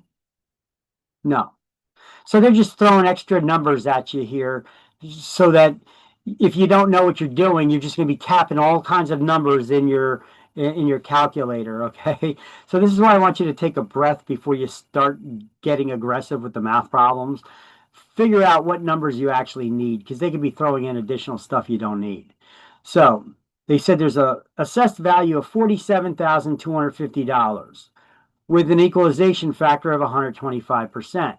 Remember, I told you, anytime they give you an equalization factor, you got to calculate that in first. So the next step would be, the next step would be what? You take the 47,250 times it by 125%, or 1.25 if you were to convert it to a whole number. You could just cross out the percent symbol and then go 2 decimal points over, so it'd be 1.25. And then what do you get? 47,250 times 1.25, or 125, and then hit percent, and then you get what?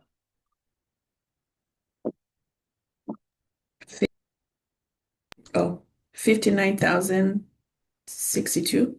Okay. And if the tax rate is $2.50 per $100 of value, divide that number by 100. How many times does 100 go into it?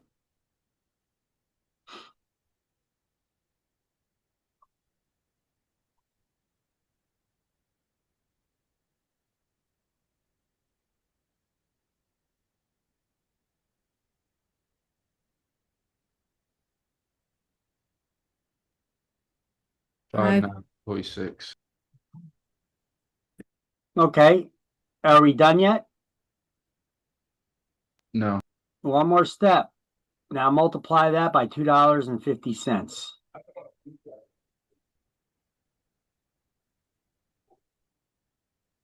And we get 1,000.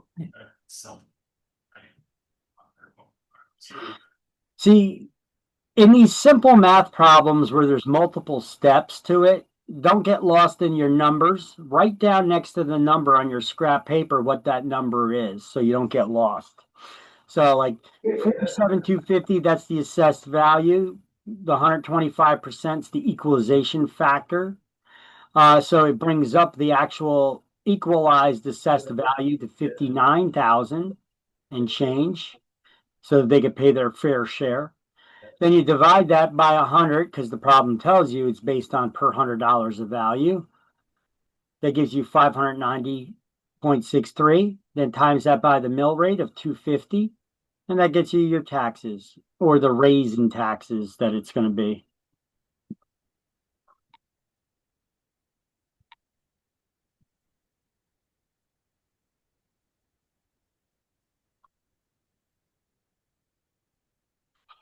You guys can snap pictures of these slides too if you wanted to use them for review later. I mean, you have access to the slides themselves too, but if you want to snap a picture of these, you can see how they're done. I think I got a few more problems for us.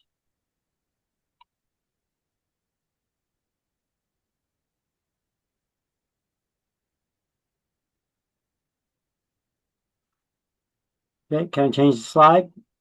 Or are you guys writing it down?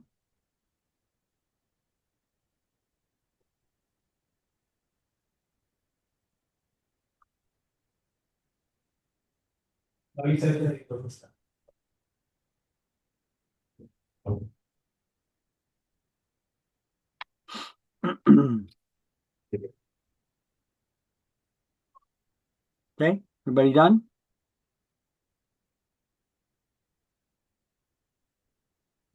Aaron, you good? Okay. All right, so real estate values is viewed by the owner or the taxman for tax purposes. The owner looks at their house like this, and the taxman looks at it like that. Now, the script kind of flips when they put it up for sale, right? All of a sudden, the owner sees their house like this. That's how much money they want. Yeah, thank you for the ideas, though. All right. So tax liens, I told you, you get your tax bill January 1st. Taxes, you get billed quarterly, but December 31st, you don't have your taxes paid in full. You start to face late fees and penalties, possible legal consequences, right? 6 months after the end of the year, if you still do not pay your taxes in full, the tax collector will schedule a tax sale. So when taxes go unpaid 6 months after the end of the year, the taxing body can resort to a tax foreclosure. The tax collector is required to hold a tax sale of the property. Advance notices of the sale are posted in 5 places within the municipality. If somebody pulled down one of the signs, oh well, they posted it. But that's why it also needs to be advertised in the local newspaper for 4 weeks.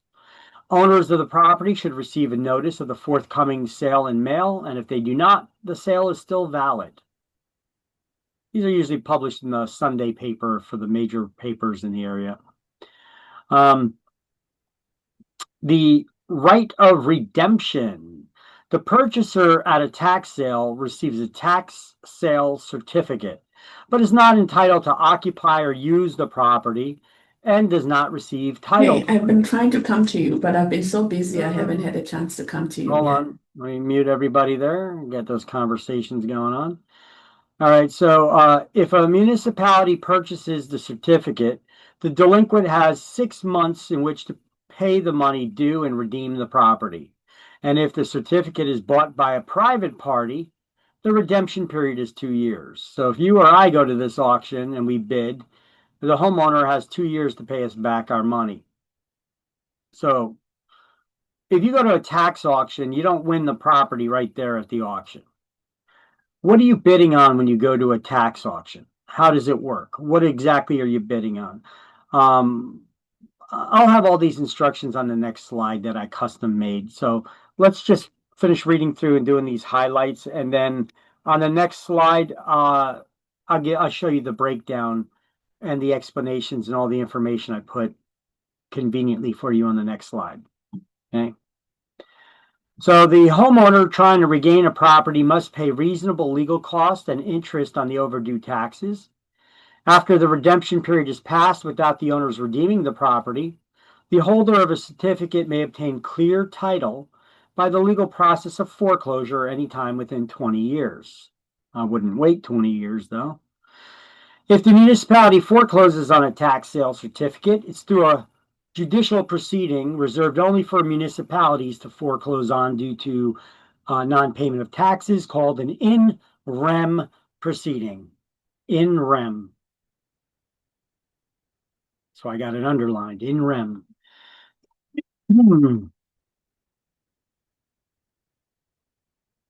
Oh, by the way, if you do get foreclosed on due to non-payment of your property taxes, it does not affect your credit score.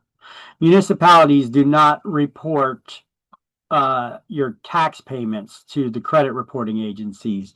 That's the mortgage lenders. They would report your late payments and such to the creditors, not the taxing bodies. Okay, everybody got those highlights? All right. Yeah. Does everybody's taxes until you own it outright automatically come out through with your mortgage? You don't need to include them in your mortgage loan. Your lender will incentivize you to include them in there by offering you an 1/8 of a point discount on your interest rate that they charge you if you include your homeowner's insurance and your property tax payment in your monthly mortgage payment. This way they could ensure that those important bills are being paid. Okay. That's why they try to bribe you to do it by giving you an 1/8 of a point discount on your interest rate. Yeah, I know that's how it is at my house, and I wasn't sure. Yeah. Yeah, you don't need to include that. You could pay those bills separately and not include them in your mortgage payment. So in this slide, I put together everything that you've seen on the previous slide with a little more explanation. So the tax auction. Taxes go unpaid for more than 6 months after the end of the year. The tax collector is required to schedule a tax sale, the tax auction.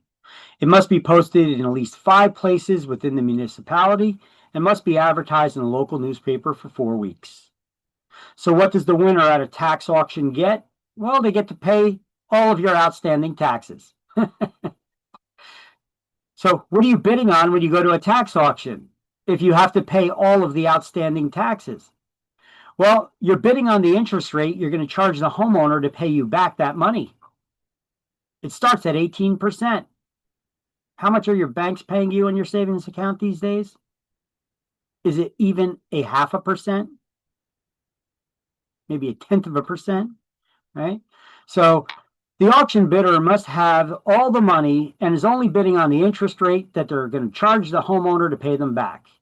Now, if you're the only one that bids and it goes unchallenged, you get that certificate at 18%. But if someone else is bidding, they want to pay the property taxes on that property too, hoping that that owner doesn't pay them back so that they could foreclose on them later down the road. Someone else may bid against you because they want to pay the taxes. And they're going to bid 17%. And then you bid 16%. Whoever bids the lowest amount wins the auction. That's how it works. And what if you both bid down to 0? Well, now you could offer to pay a premium. But if that ends up in you being able to foreclose on that person down the road, whatever you paid as a premium, you're not getting that back. Okay. Only the one who didn't win the auction will get it back. So the winner then gets a tax lien certificate that shows the date, the amount, and the interest rate the owner needs to pay that investor back or lose their property. So the bidder is not entitled to occupy or use the property. You don't get title at a tax auction. That property owner has 2 years to pay you back all the money, plus reasonable legal cost and filing fees. So that's what we call the right of redemption. So the homeowner has a redemption period of 2 years to pay back private investors that bid at auctions, or 6 months to pay back the municipality if they pay your taxes. They cover it.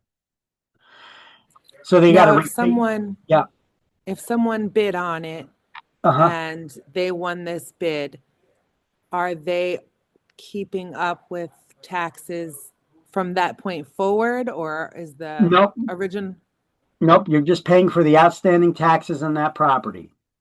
Now, if the next tax bill comes around and they did not pay it, and they're going to schedule another tax auction at the end of the next year, the municipality looks up and they see that you're the holder of a tax certificate. they'll come to you directly and they'll say, hey, listen, the property owner did not pay their property taxes this year either. We're about to schedule an auction on it. Did you want to pay their taxes? If you want to, you get it at 18% and you could pay their taxes for this year. Or if not, that's fine. We'll schedule another tax auction where another investor will come there, bid, and pay the taxes, and then they'll be 2 years behind you. Wow. Thank you. Okay.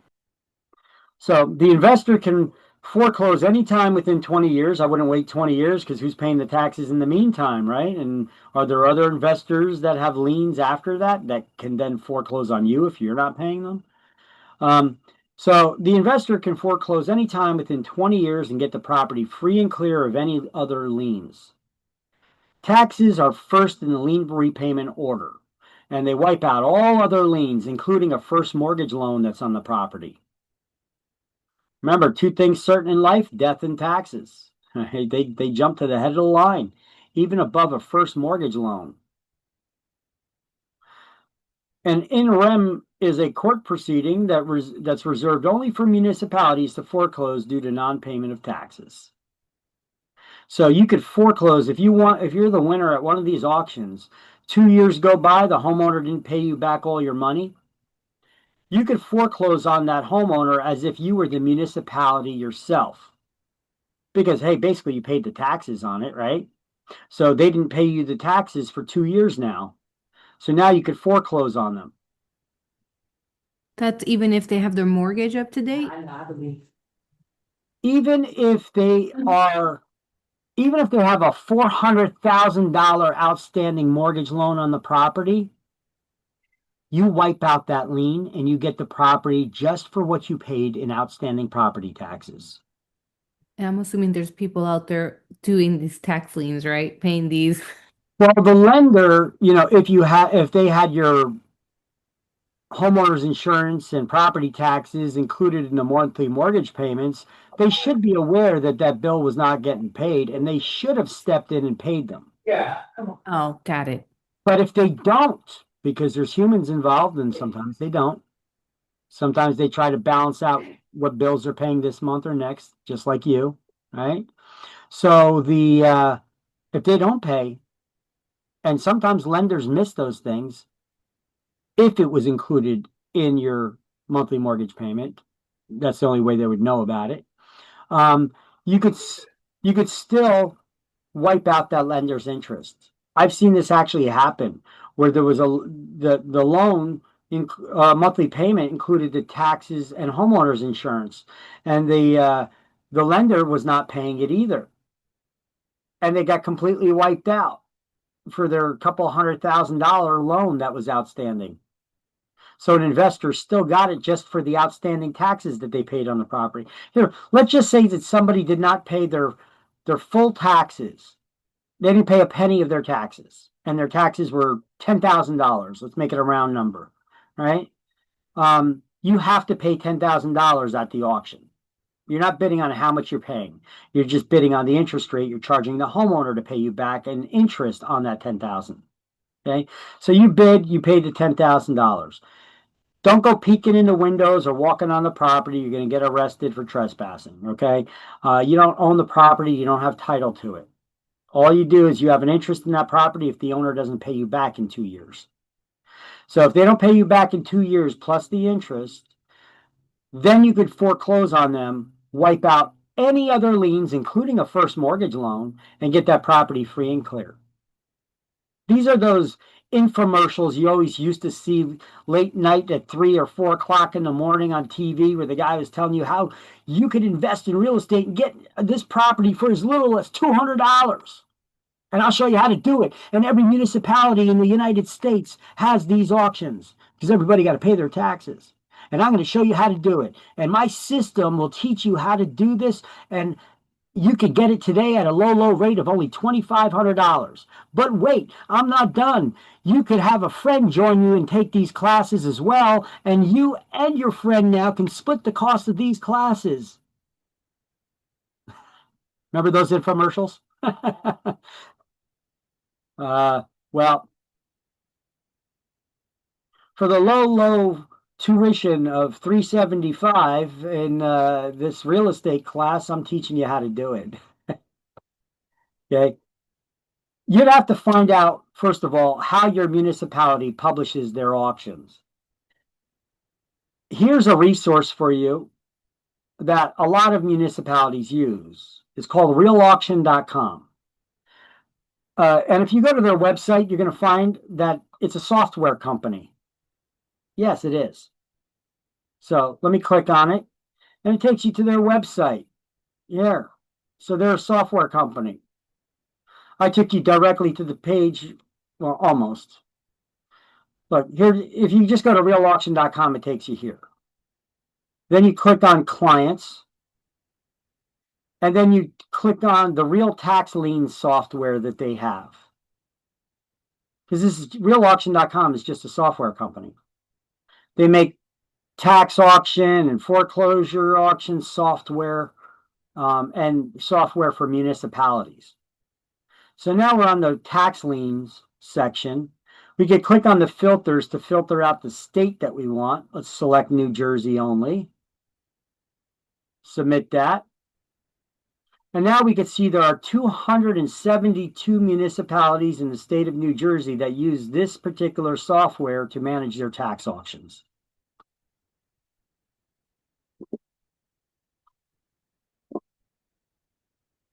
So, we have what, 654 municipalities in the state of New Jersey? 272 of them are using this software. The others, if they're not on this list, you need to contact that tax collector and find out how they do their tax auctions in that municipality that you want to bid on, and to find out how to get on their list. Sometimes they use classic snail mail, sending to the post office. Others, they get on fax lists. Others, they post it on their website or may use a different software company. So anyway, you guys can see this Real Auction website here, how I got to this stage. They do have a practice auction website too you could check out. But here, let's take a look at this one. Recently, September 30th. Oh, here, how about this? Allentown, their auction site opens up today. So let's click on that. So you need to register. And before you could bid on these auctions online, you need to put money for the known properties that you want to pay. You need to put a certified check down at your city hall. You got to find out what the rules are for each municipality. But you can find out the bidding rules right here on the left-hand side. Okay, and how the tax auction process works. So you start off by, they got a bunch of instructions here how tax auctions work, how the tax liens work in their municipality. It could vary slightly on how they do it, but you got the rules there.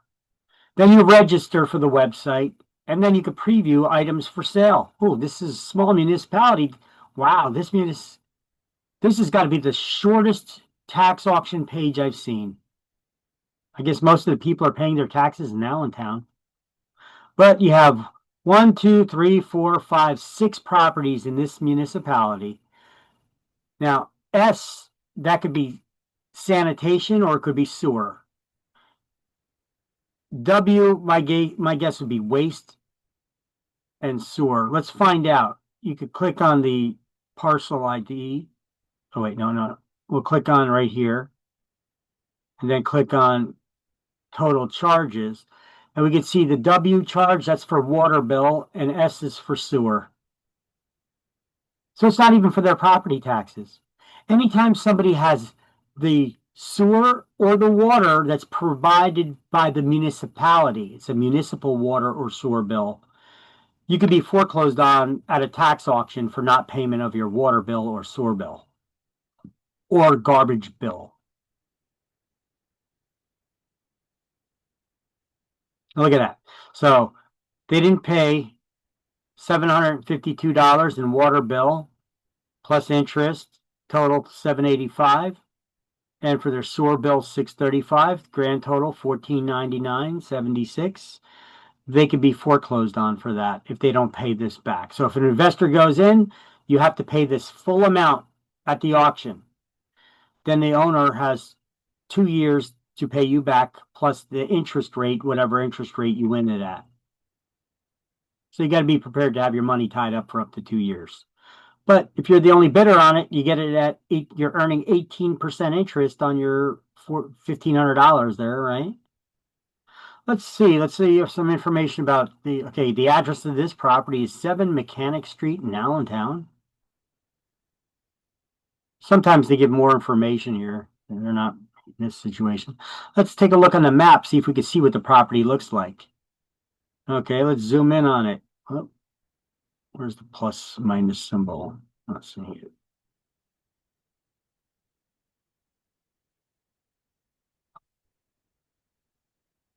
Oh, control and zoom. Okay. Huh. That's weird. Unless the house is buried underneath the trees here. All I see is a basketball court and a playground. The wrong address. Huh? Oh, 32 Pearl Street. Okay, yeah, that's the wrong address. It is. 7 Mechanic Street. Why are they showing us the wrong address here?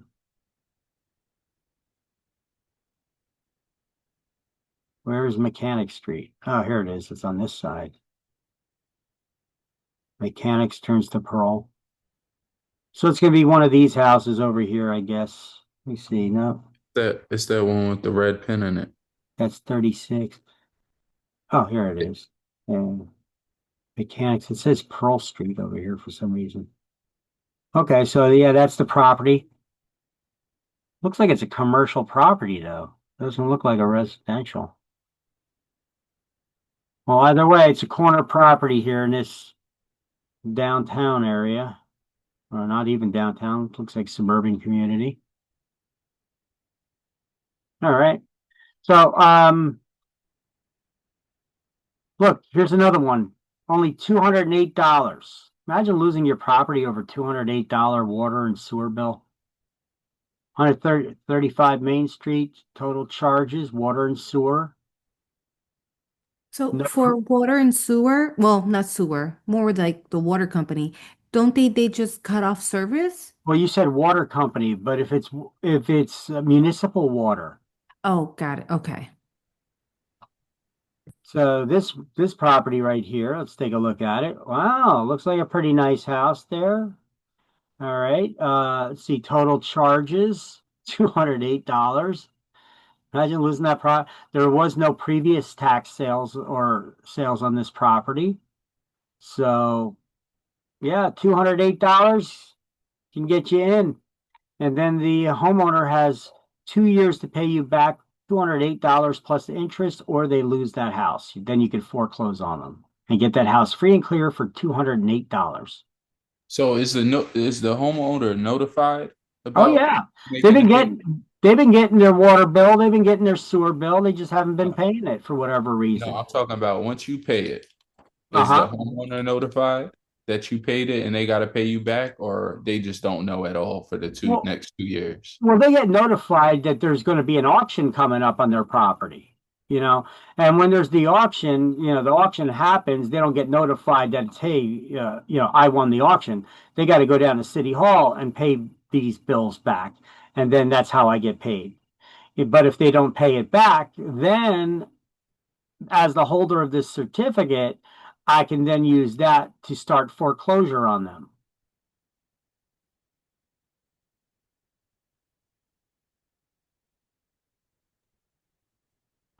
Here, let's go to some other properties because these ones just seem like they can't be true. It's so cheap, right? Here, let's look up Aberdeen. This was in September 30th. Let's look at some of you could even see their bidding results. Let me see. So see the preview on some of these properties. See how some of them show unavailable? They may have swooped in last minute and paid the bill. And so they were removed from the auction block.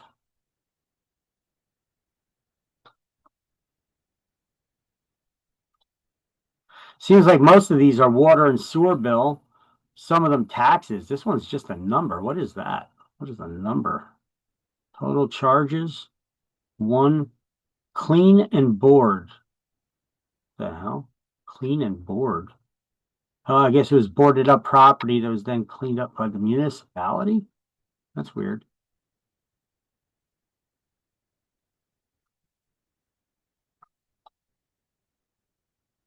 I think that's maybe they don't keep up with the landscaping. They clean it up. If there's if the neighboring complain. Yeah. Yep, I know. I did that before for municipalities with my cousin's landscaping business when I was a kid. All right, so look, a lot of these ones are not that expensive even, you know. The one that are, okay, this one included the taxes, but this one's got taxes too. So that means the person paid most of their taxes, just not all of them. They were outstanding still $241. Let's see, what kind of property was this? 8 Courtland in Aberdeen. Aberdeen? Let's look at the map. Ooh, looks like a pretty nice neighborhood too. Looks like a pretty damn big house too. But that looks like it's owned by a company, not an individual. Well, no, that's a ranch. Okay. So I think sometimes it also matters, like it looks like if you, at least with our company, we feel sometimes we are targeted because we're a company. And if we've changed addresses, the tax sale notices don't come to us quickly or other things like that. So they kind of Well, this is Edward. almost. This is Edward J. and Evelyn O'Rourke. That's those are people. That's not a company. But even if it is a company, it doesn't matter. They still need to pay their taxes. Like, look, this one's a company, you know. Anybody can buy a house in the name of an LLC, you know. Some people do that for legal protection sometimes in case they get sued to protect their personal assets, right? So D&D International LLC, here's taxes and sewer. They didn't pay their tax bill or their sewer bill. They know they had the tax bill. Doesn't matter if it's a corporation, you know, you still get the tax bill like everybody else at the same time. You know, so here you go. This one, it's actually, oh, they got a Citibank in there? Or what is this? This could also be a convenience store with just a Citibank ATM. I don't know. On Highway 34. It looks like a strip mall. Yeah, could be a strip mall, could be a Wawa, you know. Because you got a Citibank ATM in there. Let's take a look. Taxes, 8,700. Sewer, 2,000. And cost of 150. 10,921 outstanding. Any other certificates? No other certificates.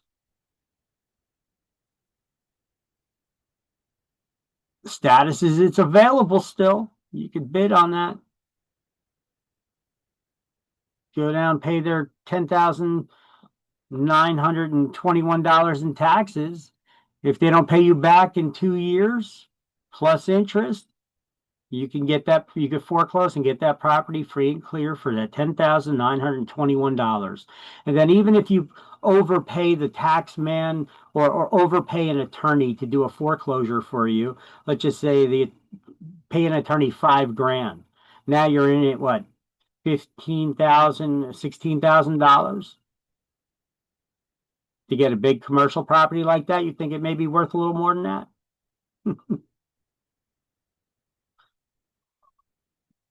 Listen, I've seen people lose their property over $200 bill, a $200 water or sewer bill charge.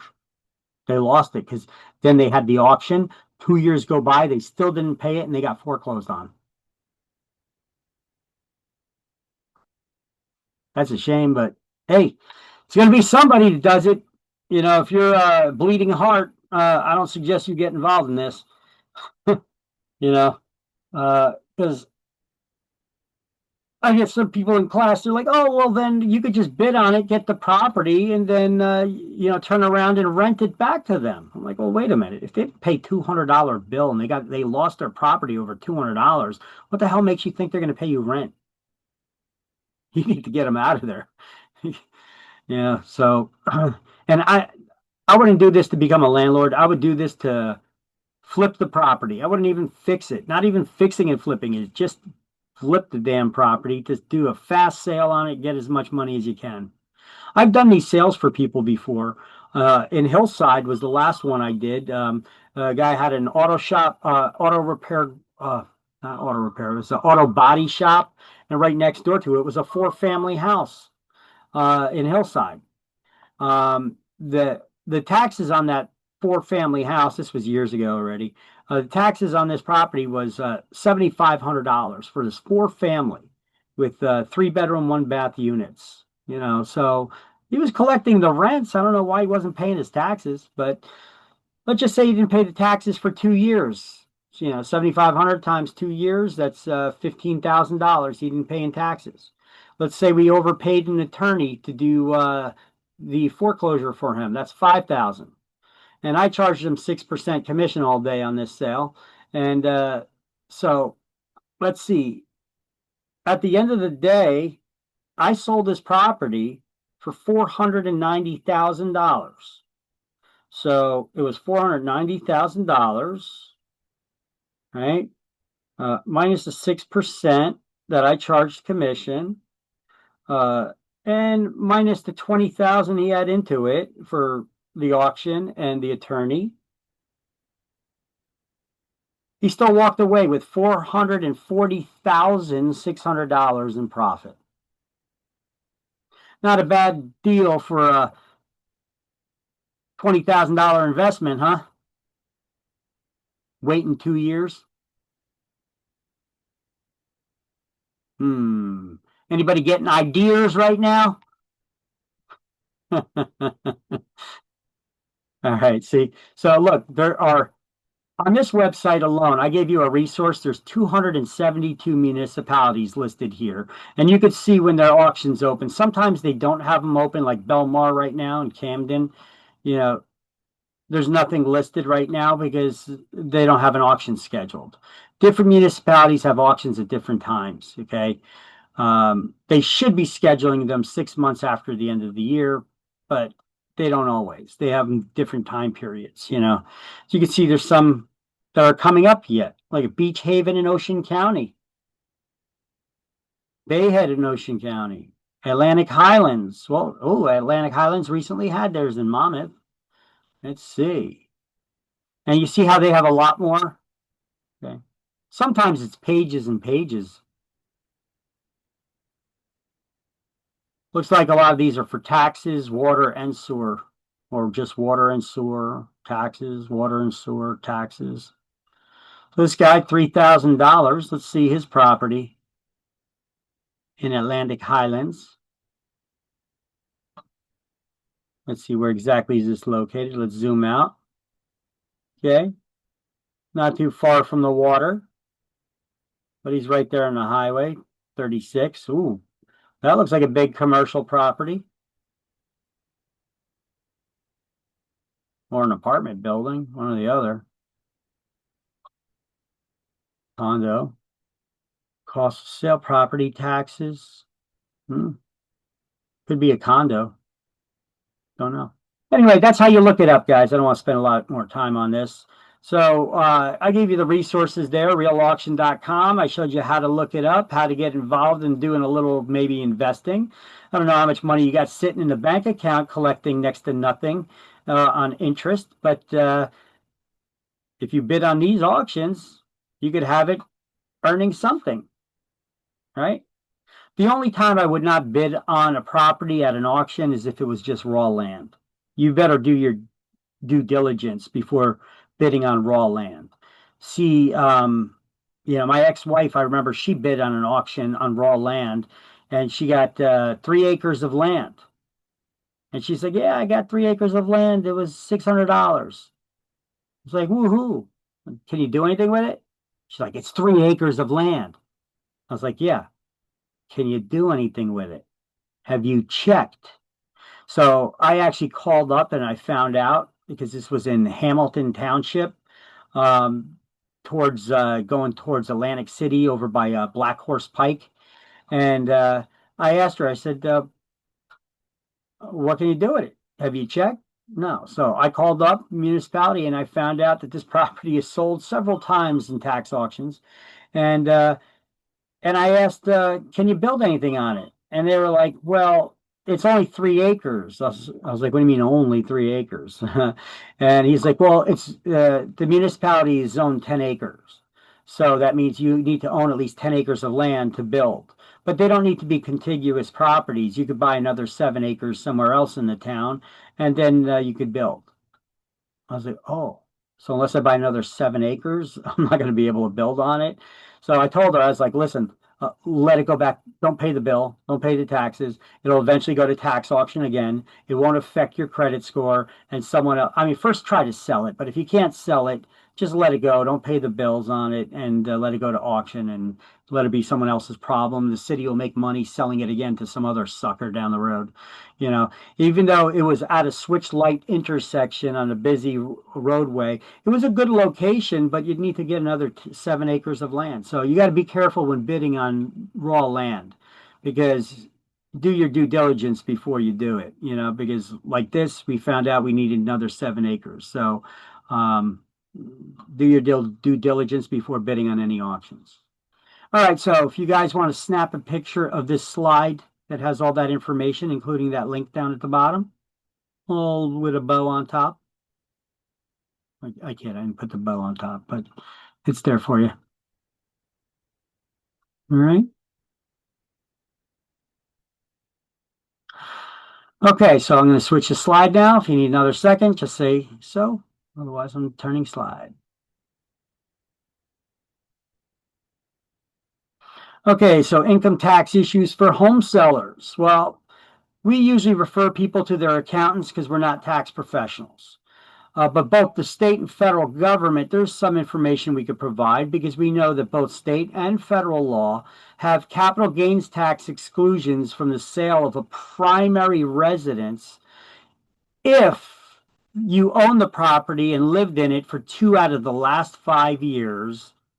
If you're a single filer, so you're either married filing separately or you're a single tax filer, you could get up to a $250,000 capital gains tax exclusion. From the profit of up to $250,000 sale on your primary residence, you pay zero income tax on that, on the up to profit of $250,000. If you're a married couple and you file your taxes jointly, you could get a capital gains tax exclusion up to $500,000 for that primary residence that you sell at a profit of up to $500,000. You pay zero state and federal income tax on that. So you need to know, what are the rules for that? You had to live in the property for 2 out of the last 5 years. Single filers, $250,000 tax exclusion. Married couples filing jointly up to a $500,000 capital tax exclusion. Okay. So you will get a question about this on exam. So you do need to know about this on exam. So make sure you got the highlights here on page 140, that both the federal government and New Jersey provide an exclusion from capital gains tax of up to $500,000 profit on the sale of your principal residence by married taxpayers who file their taxes jointly, and single filers can get up to a $250,000 capital gains tax exclusion. You could use it as often as every 2 years because you have to live in a property for 2 out of the last 5 years in order to qualify for that capital gains tax exclusion.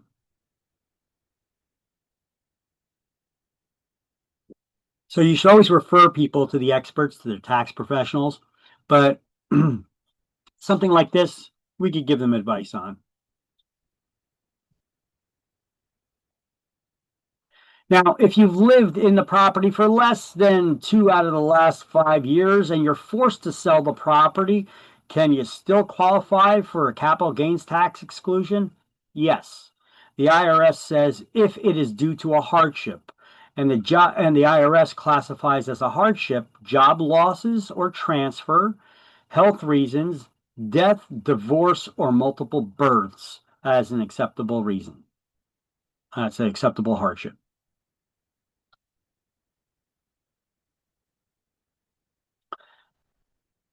All right. First-time home buyers can take penalty free withdrawals from their retirement plans to use as a down payment to purchase their first home. Up to $10,000, because if you take out any money out of your retirement plan early, they kill you in early withdrawal fees and penalties and taxes before you ever even see a penny of the money. They'll probably take at least half of it in early withdrawal fees and taxes and penalties. So it's not suggested that you do this unless you do it through your tax professional that knows how to file the paperwork to take out that $10,000 so that you don't get killed in early withdrawal fees, taxes, and penalties. And then you could use that $10,000 towards the down payment of your first home. But keep in mind, you need to pay it back to your retirement plan, but you're basically just paying yourself back. So you got to pay that money back plus interest to yourself, your own retirement plan. Okay. But there's better ways to do it. I would suggest don't do this, but it is an option if there's no other options and you need money. But you can always try to negotiate with the seller to cover those fees. Oh, excuse me. To get those highlights down, that's also on page 140.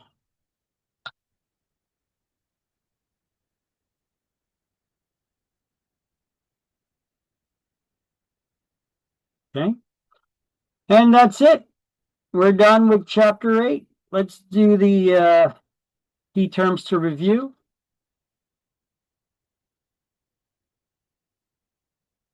There's only one key term to review in this chapter. So let's get it done. Are you ready? Tax set according to value. What is the tax that's set according to its value of the property? Ad valorem tax. Ad valorem tax is correct. 1 is A. Estimate based on the probable sales price. Full value assessment. Full value assessment. 5 is B. Value used for taxation purposes. Assessed value. 2 is C. Assessed value. Adjust for assessment variations. Equalization factor. 4 is D. The equalization factor. A list of all taxable properties in the municipality. What's a list of all of the taxable properties in the municipality called? Assessment roll. An assessment roll. 3 is E. Time in which foreclosed owner can regain their property.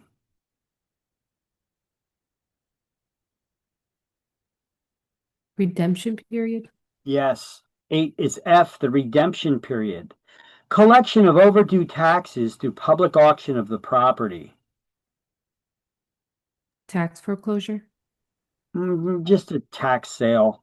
13 is G. Taxable property.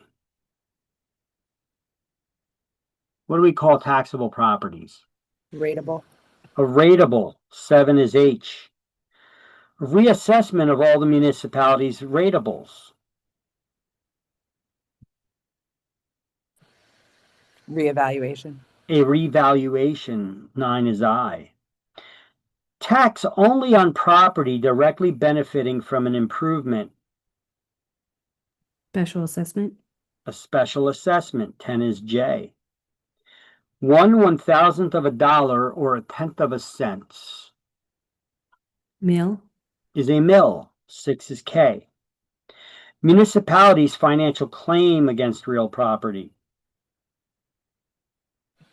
Tax lien. Tax lien. 12 is L. Seizing of property for unpaid taxes. Tax foreclosure. That's the tax foreclosure. 11 is M. And that concludes chapter 8.